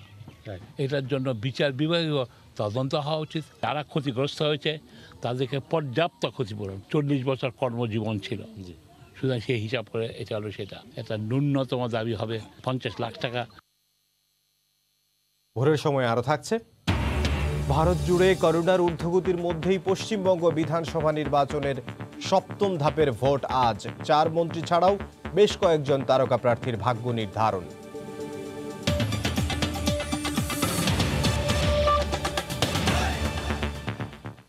দেশের বাইরের খবর জানাবো। ইন্দোনেশিয়ার নিখোঁজ সাবমেরিনের সন্ধান পাওয়া গেছে। সাবমেরিনের সন্ধান পাওয়া গেছে। নৌবাহিনীর সাবমেরিনটিকে 3টি খণ্ডে টুকরো হয়ে যাওয়া অবস্থায় সমুদ্রের তলায় পাওয়া গেছে বলে জানিয়েছেন কর্মকর্তারা। একই সঙ্গে ডুবোজাহাজটিতে থাকা 53 জন নাবিকের সবাইকে মৃত ঘোষণা করা হয়েছে। সিঙ্গাপুরের কাছ থেকে ধার নেওয়া একটি উদ্ধারকারী যানের সাহায্যে ছবি তুলে তারা এ বিষয়ে নিশ্চিত হয়েছেন। গেল বুধবার পূর্ব বালির গভীর সমুদ্রে মহড়া চালানোর সময় নিখোঁজ হয় ইন্দোনেশিয়ার নৌবাহিনীর একটি সাবমেরিন। দীর্ঘ চেষ্টার পর অবশেষে সাবমেরিনটির ধ্বংসাবশেষের হদিস মিলেছে। ডুবোজাহাজটিতে থাকা 53 নাবিকের কেউই বেঁচে নেই বলে আনুষ্ঠানিক ঘোষণা দিয়েছেন ইন্দোনেশিয়ার সামরিক বাহিনী। রোববার এক সংবাদ সম্মেলনে দেশটির সামরিক বাহিনীর পক্ষ থেকে বলা হয়, জাহাজটির কিছু ধ্বংসাবশেষ ও জায়নামাজের মতো কিছু জিনিস উদ্ধার করার পর তারা নিশ্চিত হন যে জাহাজটি ডুবে গেছে। স্ক্যান থেকে পাওয়া তথ্যে জানা গেছে সাবমেরিনটির সমুদ্রের 850 মিটার গভীরে নিমজ্জিত অবস্থায় রয়েছে। সচল অবস্থায় এত গভীরে যাওয়ার সক্ষমতা নেই এই সাবমেরিনের। জাহাজ থেকে ভেসে আসা আরও কিছু জিনিস উদ্ধার করা হয়েছে। এসবের মধ্যে রয়েছে সাবমেরিনের নোঙর এবং ক্রুদের নিরাপত্তা স্যুট। KRI নানগালা ভেঙে 3 টুকরো হয়ে গেছে। জাহাজের খোল, জাহাজের পেছনের অংশ এবং জাহাজের মূল অংশ সব আলাদা হয়ে গেছে। প্রধান অংশও ভেঙে গেছে। এর আগে জাতির উদ্দেশ্যে দেয়া ভাষণে নাবিকদের মৃতের ঘটনায় গভীর শোক প্রকাশ করেন ইন্দোনেশিয়ার প্রেসিডেন্ট জোকো উইদোদো। বলেন, তাদের এই ত্যাগ গভীর শ্রদ্ধার সাথে স্মরণ করবে জাতি। এই মর্মান্তিক দুর্ঘটনায় ইন্দোনেশিয়ার জনগণ আজ গভীরভাবে শোকাহত। তাদের পরিবারকে সান্ত্বনা দেওয়ার ভাষা নেই। তারা জাতির শ্রেষ্ঠ সন্তান হিসেবে স্মরণীয় হয়ে থাকবেন। ইন্দোনেশিয়ার সার্বভৌমত্ব রক্ষায় তাদের ত্যাগ যাতে কখনোই ভুলবে না। তাদের আত্মার শান্তি কামনা ছাড়া আমাদের আর কিছুই করার নেই। সৃষ্টিকর্তা যেন তাদের পরিবারকে এই শোক সইবার শক্তি দেন। সিঙ্গাপুরের একটি উদ্ধারকারী জাহাজের সাহায্যে ছবি তুলে সাবমেরিন ধ্বংসের বিষয়টি নিশ্চিত করেছে ইন্দোনেশিয়া। জার্মানির তৈরি এই ডুবোজাহাজটি 40 বছরেরও বেশি পুরানো। তবে 2012 সালে এর সংস্কার করা হয়। রবিউল ইসলাম আওলাদ, সময় সংবাদ। করোনা ভাইরাসে মারাত্মকভাবে বিপর্যস্ত ব্রিটেনে এখন দিন দিন সংক্রমণের হার কমতে শুরু করেছে। স্বাভাবিকের পথে হাঁটছে দেশটি। তবে এরই মাঝে করোনার 3য় ঢেউ নিয়ে সতর্ক অবস্থানে ব্রিটিশ সরকার। লন্ডন থেকে সে খবর জানাচ্ছেন শোয়েব কবির। ধীরে ধীরে লকডাউন তুলে নেওয়ায় স্বাভাবিক জীবনযাপনে ফিরছেন ব্রিটেনবাসী। তবে এরই মাঝে শঙ্কা দেখা দিয়েছে করোনার 3য় ঢেউ হয়তো আছড়ে পড়বে করোনায় মারাত্মক বিপর্যয়ের শিকার এই দেশটিতে। স্বয়ং ব্রিটিশ প্রধানমন্ত্রী বরিস জনসন এক সংবাদ সম্মেলনে এই শঙ্কার কথা জানিয়ে বলেন, আগামী বছরের শুরুর দিকে করোনা সংক্রমণের মাত্রা আবারও বাড়তে পারে। Now, record numbers around the world. We cannot delude ourselves that COVID has gone away. I see nothing in the data now that makes me think we are going to have to deviate in any way from the roadmap, cautious but irreversible, that we have set out. নতুন variant ও mutation নিয়ে ইতিমধ্যে শঙ্কিত পুরো বিশ্ববাসী। ইতিমধ্যে ইউরোপের বেশ কয়েকটি দেশে সংক্রমণের হার বাড়ছে। করোনার সাথে জীবন ব্যবস্থাকে মানিয়ে নিয়েই এগিয়ে যেতে হবে বলে মনে করছেন বাংলাদেশি বংশোদ্ভূত এই জনপ্রতিনিধি। মেইনল্যান্ড ইউরোপের থার্ড ওয়েভ এবং সায়েন্টিস্টদের যে সতর্কতা, এগুলো সবকিছু মিলিয়ে যদি আমরা দেখি তাহলে থার্ড ওয়েভকে রুল আউট করা যাবে না এবং আমাদের সম্ভবত সম্পূর্ণ প্রস্তুতি নিতে হবে এবং করোনা ভাইরাসটা সামহাও ডাইরেক্ট অর ইনডাইরেক্টলি থাকবে বিভিন্নভাবে, বিভিন্ন ফর্মে। সুতরাং তার সাথে আমাদেরকে বসবাস করতে হবে। একবারে রুল আউট করা যাবে না থার্ড ওয়েভ, এবং এটা আসার সম্ভাবনা আছে। গত বছরের ডিসেম্বরে করোনার ভ্যাকসিন কার্যক্রম শুরু করে ব্রিটেন, যা এখনো চলমান। করোনার তৃতীয় ঢেউ থেকে বাঁচতে হলে সরকারের নির্দেশনা মেনে চলার পাশাপাশি স্বতঃস্ফূর্তভাবে সবাইকে ভ্যাকসিন গ্রহণে অংশ নেওয়া প্রয়োজন বলে মনে করেন অনেকে। আমরা পরিত্রাণ পেতে হলে আমাদের স্বাস্থ্যবিধি মেনে চলতে হবে, গভর্নমেন্টের নিয়মকানুনগুলো মেনে চলতে হবে এবং এই ভ্যাকসিনেশন প্রোগ্রামটাতে আমাদের স্বতঃস্ফূর্তভাবে অংশগ্রহণ করতে হবে। করোনা ভাইরাসে সংক্রমিত হয়ে ব্রিটেনে এখনো পর্যন্ত 1.5 লাখের বেশি মানুষ মারা গেছেন, আক্রান্ত হয়েছেন প্রায় 44 লাখ। শোয়েব কবির, সময় সংবাদ, লন্ডন। ঈদ উপলক্ষে এবারও দেশে যাওয়ার সুযোগ পাচ্ছেন না অস্ট্রেলিয়া প্রবাসী বাংলাদেশিরা। ভ্রমণের সুযোগ নেই আন্তর্জাতিক শিক্ষার্থীদেরও, তবে রেকর্ড পরিমাণ রেমিটেন্স যাচ্ছে দেশে। অস্ট্রেলিয়া থেকে করোনাকালীন সময়ে প্রবাসীদের অবস্থা জানাচ্ছেন সহকর্মী SM আমিনুল রুবেল। যাব তার কাছে। রুবেল, ধন্যবাদ ইমদাদ। শুভ সকাল। শুরুতে অস্ট্রেলিয়ার করোনা পরিস্থিতি আপনাদের কিছুটা জানিয়ে দিই।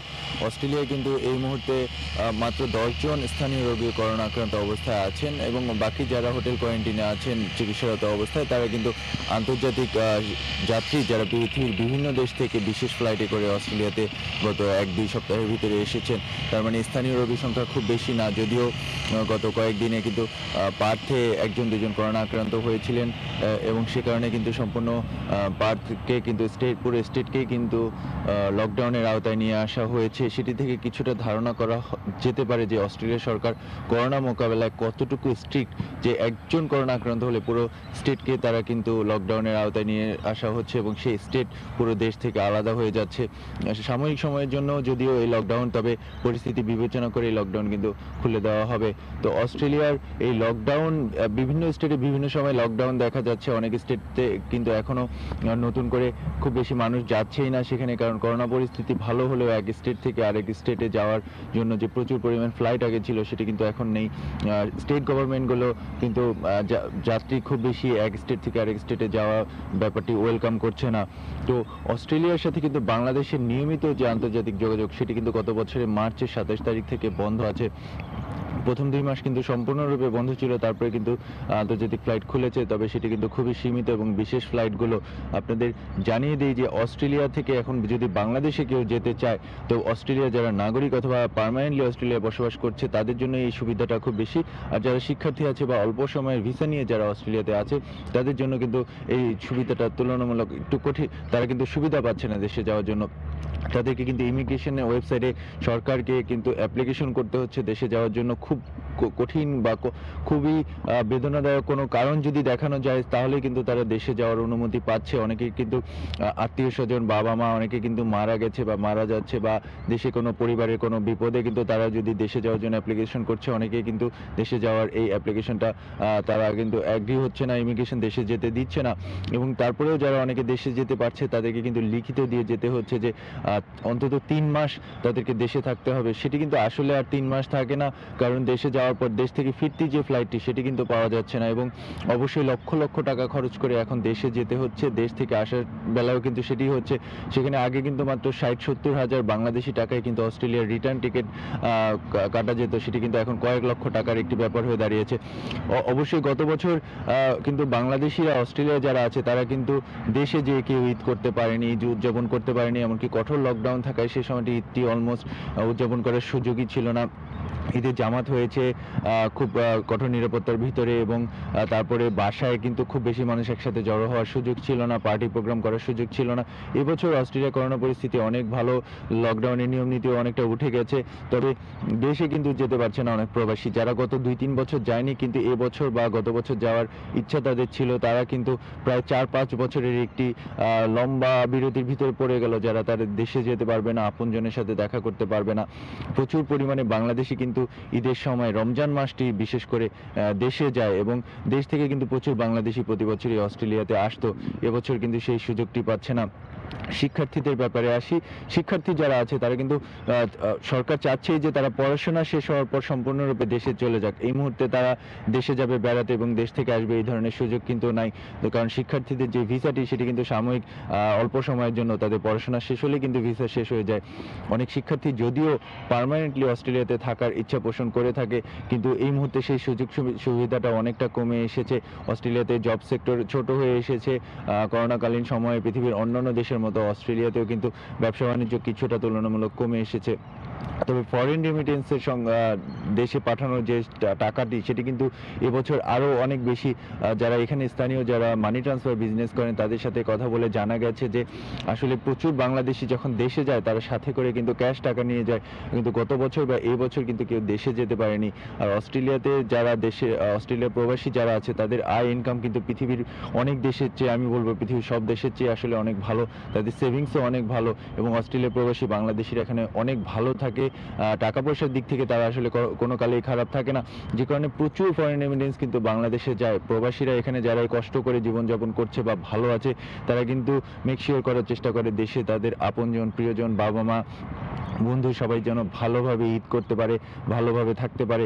তো পরিবার নিয়ে কিন্তু দেশে যেতে গেলে যে 10-15 লক্ষ টাকার একটি ধাক্কা অস্ট্রেলিয়ানদেরকে পোহাতে হতো, এবছর কিন্তু সেই টাকাটি কিন্তু তাদের খরচ হচ্ছে না। এই কারণে অনেকের সেভিংস কিন্তু তুলনামূলক অনেক বেশি।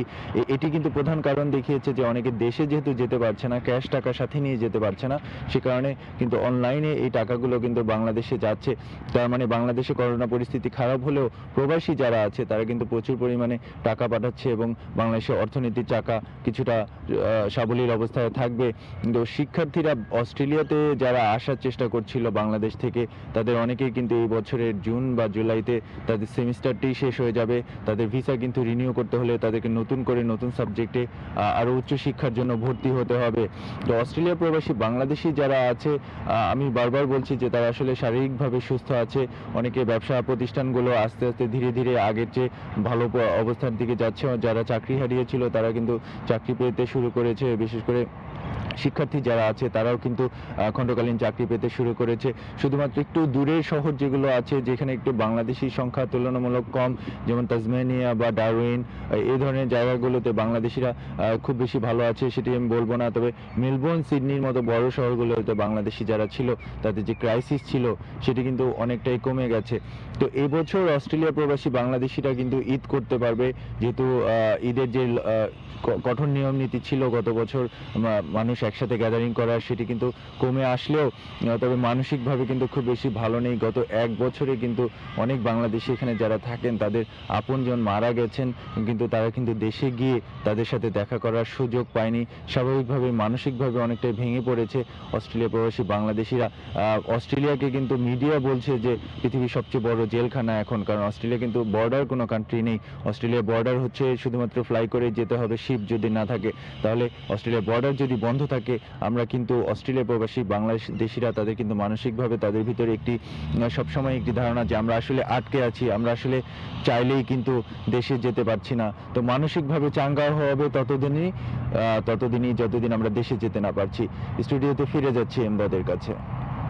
অস্ট্রেলিয়া থেকে যোগ দিয়েছিলেন সহকর্মী SM আমিনুল রুবেল।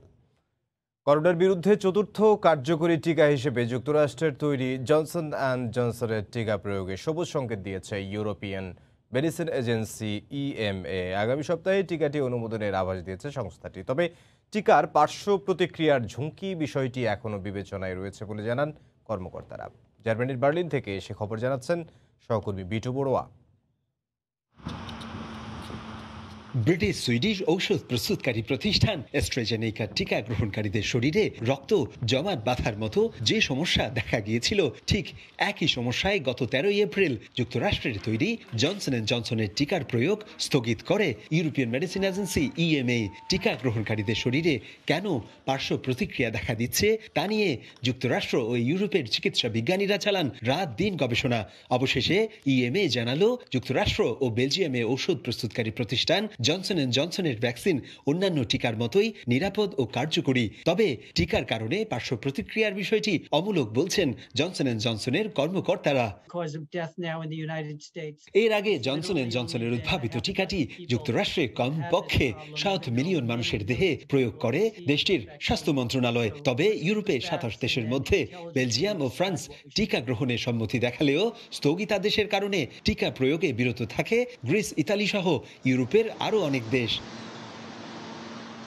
ভ্যাকসিন বিশেষজ্ঞরা বলছেন অন্যান্য টিকা 2 ডোজ নেওয়া লাগলেও জনসন অ্যান্ড জনসনের ভ্যাকসিন 1 ডোজ নিলেই করোনা থেকে সুরক্ষা দেবে শতভাগ। সেই সাথে নতুন ধরনের করোনাকে রুখে দিয়ে খুব স্বল্প সময়ে মানব দেহে তৈরি করবে অ্যান্টিবডি। ইউর অনুমোদন পাওয়া টিকাগুলোর মধ্যে এখন পর্যন্ত সবচেয়ে বেশি টিকা গ্রহণের তালিকায় আছে জার্মানির বায়োএনটেক ও ফাইজারের টিকা। এরপরই রয়েছে মডার্নার ও অ্যাস্ট্রাজেনেকার ভ্যাকসিন। সবশেষে চলমান টিকা কার্যক্রমে নতুন করে যুক্ত হলো জনসন অ্যান্ড জনসনের টিকা। জার্মানি থেকে বিটু বড়ুয়া, সময় সংবাদ। প্রতি বছর ফ্রান্সে রমজানে ইফতার পার্টি সহ নানা আয়োজন থাকলেও করোনা মহামারীর কারণে এবারে চিত্র একেবারেই উল্টো। করোনার বিধি নিষেধের কারণে বাইরে কোনো আয়োজন নেই, তবে প্রবাসী বাংলাদেশিরা ঘরোয়া পরিবেশে আত্মীয় পরিজন নিয়ে একসাথে ইফতারের আয়োজন করছেন। সৃষ্টিকর্তার কাছে করোনা মুক্তির প্রার্থনা থাকছে ইফতারের আগ মুহূর্তে। ফ্রান্সের প্যারিস থেকে প্রবাসীদের ইফতারের খবর জানাচ্ছেন সহকর্মী লুৎফুর রহমান বাবু। ইউরোপের মধ্যে সবচেয়ে বেশি মুসলমানের বসবাস ফ্রান্সে। সে কারণে প্রতি বছর এ মাসে মুসলিম অধ্যুষিত এলাকাগুলোতে পবিত্র রমজানের আলাদা আবহ বিরাজ করে। প্রতি বছর রমজান মাসে প্রবাসী বাংলাদেশিদের রাজনৈতিক, সামাজিক, সাংস্কৃতিক ও আঞ্চলিক সংগঠনের উদ্যোগে ফ্রান্সে ইফতারের আয়োজন করা হয়। করোনা সংকটের গত 2 বছর ধরে তার সম্ভব হচ্ছে না, তবে প্রবাসী বাংলাদেশিরা এবছরও আত্মীয় পরিজন ও বন্ধু বান্ধবদের নিয়ে দেশের মতো ঘরোয়া ইফতারের আয়োজন করেছেন। এ সময় তারা করোনা সংকট থেকে উত্তরণের জন্য মহান সৃষ্টিকর্তার কাছে সাহায্য প্রার্থনা করেন। আমি নানু বাবা মার সাথে একসাথে ইফতারি করতে পারছি। আমি বেশি করে চিন্তা করতেছি আমার দেশ বাংলাদেশের মানুষের জন্য। মা বাবা, ভাই বোন, শ্বশুর শাশুড়ি সবাইকে নিয়ে একসাথে ইফতার করতাম, কিন্তু অ্যাকচুয়ালি এখানে তো আর সেটা সম্ভব হচ্ছে না। তাই দেশীয় ইফতার বা দেশীয় ট্রেডিশনাল খাবারগুলো খুব মিস করি। নির্দিষ্ট পরিসংখ্যান না থাকলেও 50 থেকে 60 লাখ মুসলমান ফ্রান্সে বসবাস করেন। অন্যান্য বছর এ মাসকে ঘিরে মুসলমানদের নানা আয়োজন থাকলেও এবার ঘরোয়া পরিবেশে ইফতার আর বাসায় তারাবির নামাজ আদায় করছেন তারা। মোহাম্মদ হোসেন বাবু, সময় সংবাদ, প্যারিস। কাতারে করোনার আক্রান্তের হার কমলেও কোনোভাবেই কমছে না মৃতের সংখ্যা। দেশটিতে রোববার করোনায় আক্রান্ত হয়ে এক বাংলাদেশি সহ 10 জন মারা গেছেন। এ নিয়ে দেশটিতে 45 বাংলাদেশি করোনায় প্রাণ হারালেন। কাতার প্রতিনিধি আনোয়ার হোসেন মামুনের তথ্য ও ছবি নিয়ে রিপোর্ট। কাতারে করোনার দ্বিতীয় ঢেউয়ে ব্যাপক সংক্রমণ হলেও বর্তমানে কিছুটা কমেছে আক্রান্তের সংখ্যা, তবে থামছে না মৃত্যুর মিছিল। রোববার দেশটিতে এক বাংলাদেশি সহ করোনায় মারা যান 10 জন। মৃতের সংখ্যা বেড়ে যাওয়ায় কিছুটা আতঙ্কিত প্রবাসী বাংলাদেশিরা। কাতার সরকারের স্বাস্থ্যবিধি মেনে চলার পরামর্শ প্রবাসীদের। কাতারে করোনা আক্রান্তর সংখ্যা কম, মৃত্যুর হার বেশি। আজকে 10 জনের মতো মারা গেছে।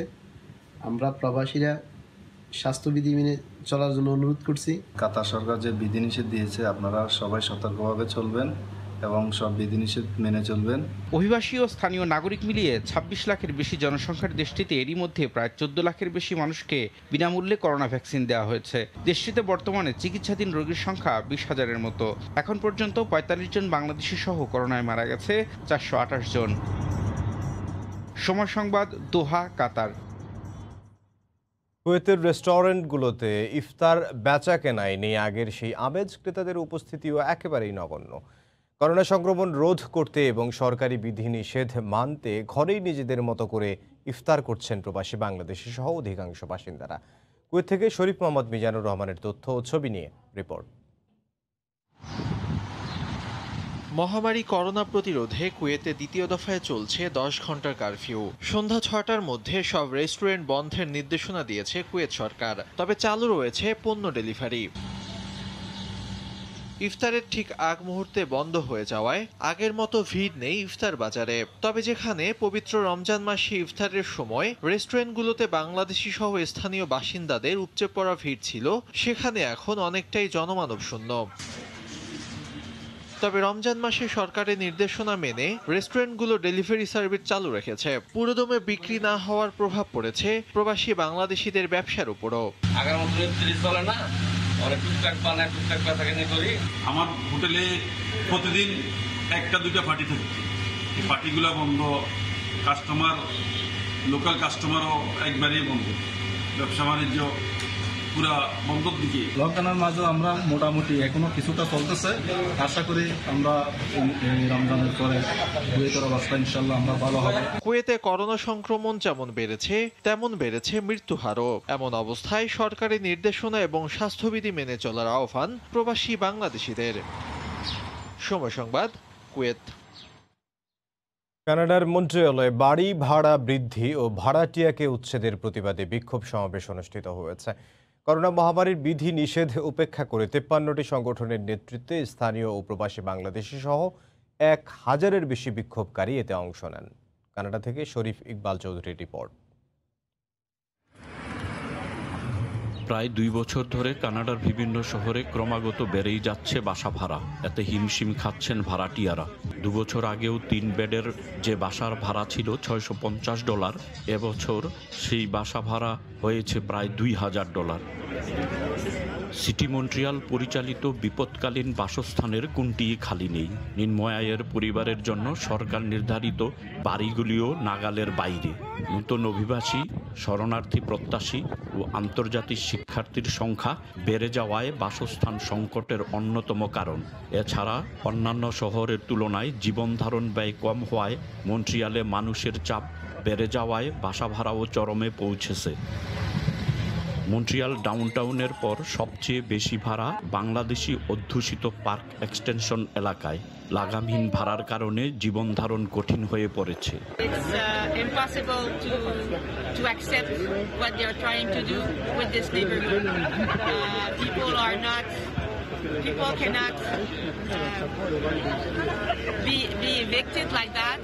কুইবেক সরকার পরিচালিত রেন্টাল বোর্ডের বাসা ভাড়া নিয়ে আইন কানুনের বেশিরভাগ ধারা ভাড়াটিয়াদের পক্ষে।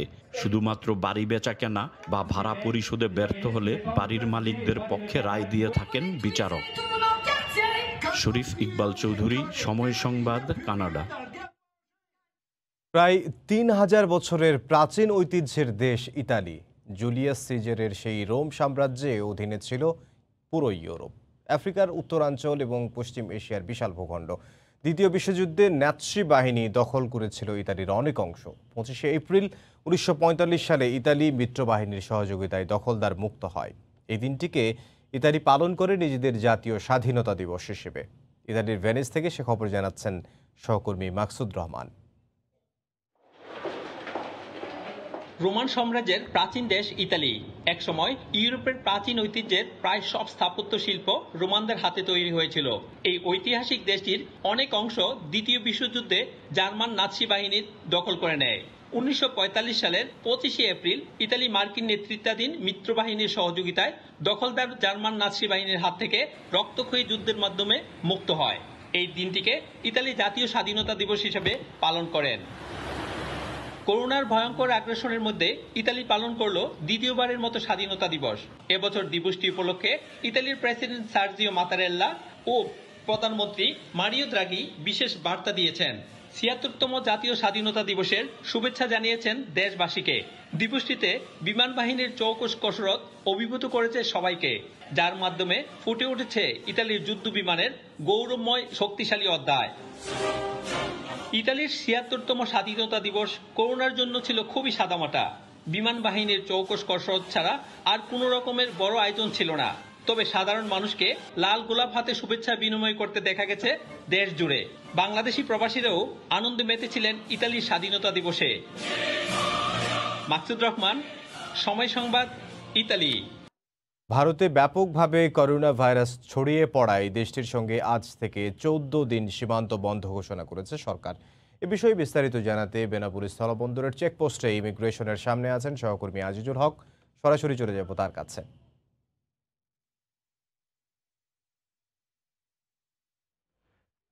ধন্যবাদ ইমদাদ আপনাকে। আমি এই মুহূর্তে দাঁড়িয়ে আছি বেনাপোল স্থলবন্দরের চেকপোস্ট ইমিগ্রেশনের সামনে। আমার ঠিক পিছনে হচ্ছে ভারতের পেট্টাপোল ইমিগ্রেশন। আপনি জানেন দেশ জুড়ে করোনা সংক্রমণ এবং মৃত্যুহার যে উদ্যোগতি, এই উদ্যোগতি রুখতে কিন্তু সরকার গতকালকে স্বরাষ্ট্র মন্ত্রণালয় একটি সিদ্ধান্ত নিয়েছেন। সেই সিদ্ধান্তে বলা হয়েছে যে আজ থেকে 14 দিন দেশের স্থলপথে ভারত এবং বাংলাদেশের মধ্যে যে পাসপোর্ট জাতির যাতায়াত, সে যাতায়াত কিন্তু বন্ধ থাকবে। সুতরাং আজ সকালে বেনাপোল ইমিগ্রেশনে এসে দেখতে পেয়েছি যে এই নির্দেশনা কিন্তু ইতিমধ্যে বাস্তবায়ন হয়ে গেছে। অর্থাৎ সকাল থেকে কোনো পাসপোর্ট যাত্রী কিন্তু ভারতে প্রবেশ করতে পারেনি এবং ভারত থেকে যে ভারতীয় পাসপোর্ট যাত্রী যাব অথবা যে বাংলাদেশি পাসপোর্ট যাত্রী ভারতে গিয়েছিলেন তারাও কিন্তু ভারত থেকে ফিরতে পারছেন না।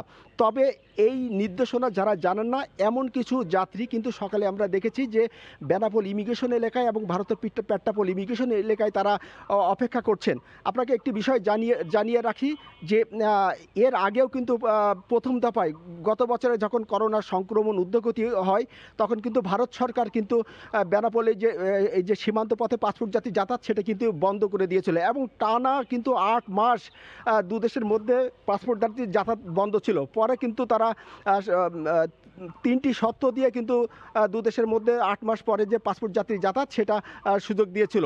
এবার কিন্তু দ্বিতীয় দফায় বাংলাদেশ সরকার এই যে ভারত ভ্রমণের যে পাসপোর্ট যাত্রী এর মাধ্যমে যে সংক্রমণ এবং আক্রান্ত এবং মৃত্যুহার বাড়ায় বাংলাদেশ সরকার এই সীমান্ত পথ বন্ধের সিদ্ধান্ত নেয়।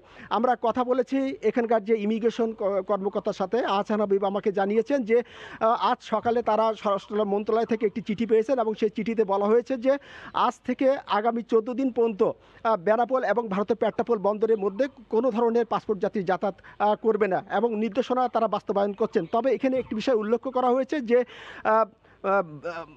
হাই কমিশনার থেকে যদি কোনো অনুমতিপত্র কেউ নিয়ে আসতে পারেন সেই ক্ষেত্রে কিন্তু সেই ব্যক্তি কিন্তু ভারত এবং বাংলাদেশের মধ্যে যাতায়াত করতে পারবেন। আমরা কথা বলেছি বন্দর কর্তৃপক্ষের সাথে। এখানে বেনাপোল স্থলবন্দরের ভারপ্রাপ্ত পরিচালক আব্দুল জলিল আমাকে জানিয়েছেন যে এ পথে ভারত এবং বাংলাদেশের মধ্যে যে পাসপোর্ট যাত্রীর যাতায়াত সেটি বন্ধ থাকলেও কিন্তু যে আমদানি এবং রপ্তানি বাণিজ্য সেটি কিন্তু দু দেশের মধ্যে স্বাভাবিক রয়েছে। অর্থাৎ সকাল থেকে আমদানি পণ্য নিয়ে ট্রাক বাংলাদেশে প্রবেশ করছে এবং বাংলাদেশ থেকে কিন্তু রপ্তানি পণ্য নিয়ে কিন্তু ট্রাক যাচ্ছে ভারতের পেট্টাপোল বন্দরে। আমরা এখানে কথা বলেছি হচ্ছে ইমিগ্রেশন স্বাস্থ্য বিভাগের সাথে। ইমিগ্রেশন স্বাস্থ্য বিভাগ আমাদেরকে যেটি জানিয়েছেন যে গতকাল সর্বশেষ ভারত থেকে 570 জন পাসপোর্ট যাত্রী কিন্তু বাংলাদেশে প্রবেশ করেছিল এবং এই 570 জনের মধ্যে কিন্তু 3 জন করোনা আক্রান্ত ছিল, যারা ভারতে গিয়ে ভারত ভ্রমণে গিয়ে কিন্তু করোনা সংক্রমণের শিকার হন।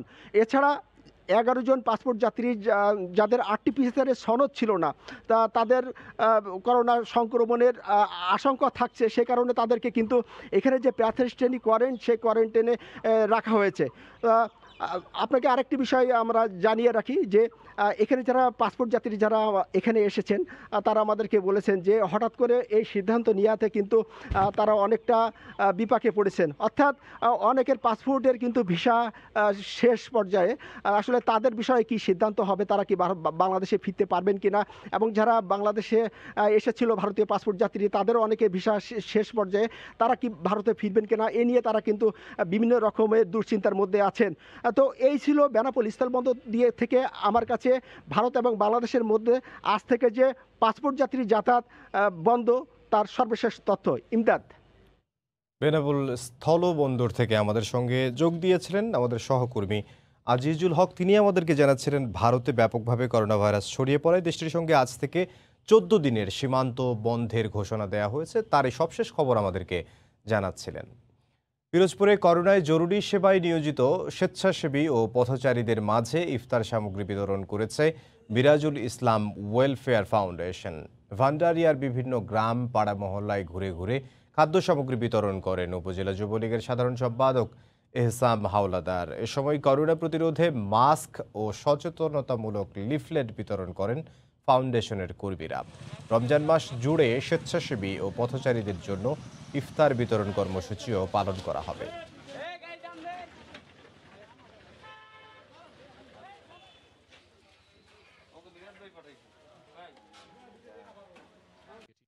এবার ফুটবলের খবর। মে মাসের মাঝামাঝি সময়ে বিশ্বকাপ বাছাই পর্ব সামনে রেখে অনুশীলন শুরু করবে বাংলাদেশ ফুটবল দল। এরপর 23 মে কাতারের উদ্দেশ্যে দেশ ছাড়ার পরিকল্পনা হেড কোচ জেমিডের। কন্ডিশনের সঙ্গে বানিয়ে নিতে আরও আগে সেখানে যাবার ব্যাপারে চলছে আলোচনা। শুধু তাই নয়, নেপালে ফাইনাল হারে দল নিয়ে ব্যাপক সমালোচনা হয় এবং সমালোচনা হওয়ায় কাতারে অভিজ্ঞতা ও তারুণ্যের মিশেলে একাদশ গড়ার আভাস দিলেন এই ইংলিশ কোচ। লকডাউনে বন্দী দেশের ফুটবল অচল অবস্থা কাটতে যাচ্ছে। 30 এপ্রিল থেকে পুরো দমে শুরু হবে ঘরোয়া লীগ, যা বিরতিহীনভাবে চলার পরিকল্পনা করছে বাফুফে।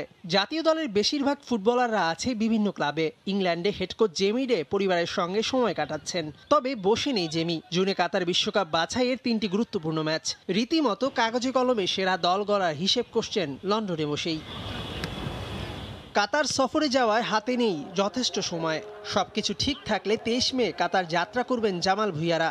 সেখানে 3 জুন প্রথম ম্যাচ খেলবে বাংলাদেশ। তবে 23 মের আগে আরও কদিন আগে গিয়ে কন্ডিশনের সঙ্গে খাপ খাইয়ে নিতে চান হেড কোচ। এ নিয়েই চলছে আলোচনা। We'll have a meeting this week to discuss the final plans for the camp. Hopefully we'll go to Qatar around the 23rd or 25th and get some good preparation in before the games on the 3rd. সে যাই হোক, 15 মে থেকে জাতীয় দল নিয়ে দেশের মাটিতে অনুশীলন শুরু করে দিবে জেমিডে। বাফুফে যখন চাইবে তখনই জেমিডে চলে আসবেন ঢাকায়। We're looking around the 15th to start. গেলবার তারুণ্য নির্ভর দল গড়েছিলেন জেমি। সবার প্রশ্ন, কাতারে বিশ্বকাপ মিশনে কেমন হবে দল?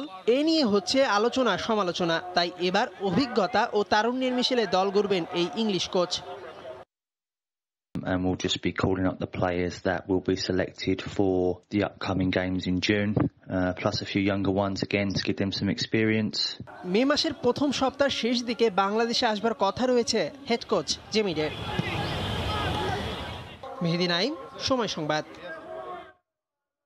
ঈদ উল ফিতরের পরই সুবিধাজনক সময়ে আনুষ্ঠানিকভাবে বাফুফের জিমনেশিয়াম উদ্বোধন করা হবে, এমনটাই জানিয়েছেন বাফুফের সহসভাপতি আতাউর রহমান ভূঁইয়া মানিক। এ সময় শিগগিরই কমলাপুর স্টেডিয়ামে নতুন সিনথেটিক টার্ফ বসানোর পরিকল্পনার কথাও জানান তিনি। এদিকে তৃণমূল থেকে উঠে আসা 50 জন ফুটবলার নিয়ে মে মাসের শেষ সপ্তাহে কমলাপুরে বাফুফের একাডেমি চালু করা হবে বলে জানিয়েছেন বাফুফের সাধারণ সম্পাদক আবু নাইম সোহাগ।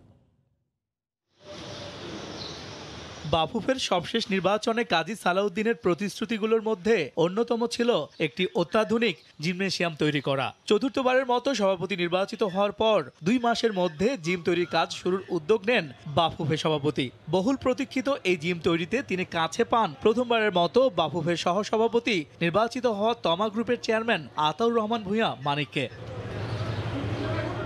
অবশেষে নির্দিষ্ট সময়ের মধ্যে বাফুফের জিমনেশিয়ামের নির্মাণ কাজ শেষ হয়েছে। এখন অপেক্ষা উদ্বোধনের। কাজী সালাউদ্দিনের প্রতিশ্রুতি অনুযায়ী মার্চের মধ্যে জিম তৈরি হলেও করোনা ও লকডাউনের কারণে দেরি হয় উদ্বোধনের। তবে ঈদ উল ফিতরের পরই সুবিধাজনক সময়ে আনুষ্ঠানিকভাবে বাফুফের জিমনেশিয়াম উদ্বোধন করা হবে। ঈদের পরপরই আমরা সুন্দর একটা অনুষ্ঠান করে আনুষ্ঠানিকভাবে আমরা এই জিম এবং একাডেমিটা উদ্বোধন করতে চাই। বর্তমান কমিটির জন্য একটা মাইল ফলক হয়ে থাকবে। প্রতিদিনই 5টা-6টা খেলা হচ্ছে একটা মাঠে।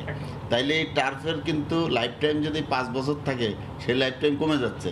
তারপরে আমরা কিন্তু লাইফ টাইমের পরেও আছি। কমলাপুরের টার্ফটা আমরা হয়তো চিন্তা করতেছি যে এটাকে চেঞ্জ করার জন্য আমরা চিন্তা করতেছি, কারণ এটা করতেও হবে।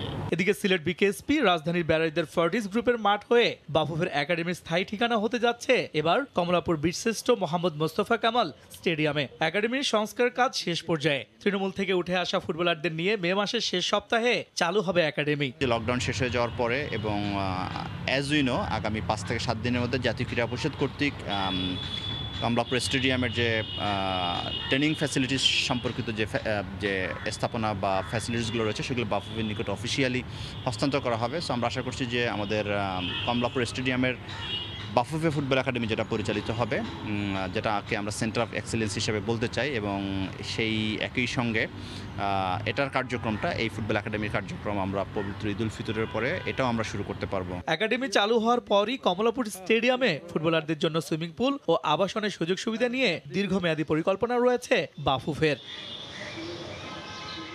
দীপু, সময় সংবাদ, ঢাকা। ভোরের সময়ের শীর্ষ সংবাদ জানিয়ে দিচ্ছে আরও একবার।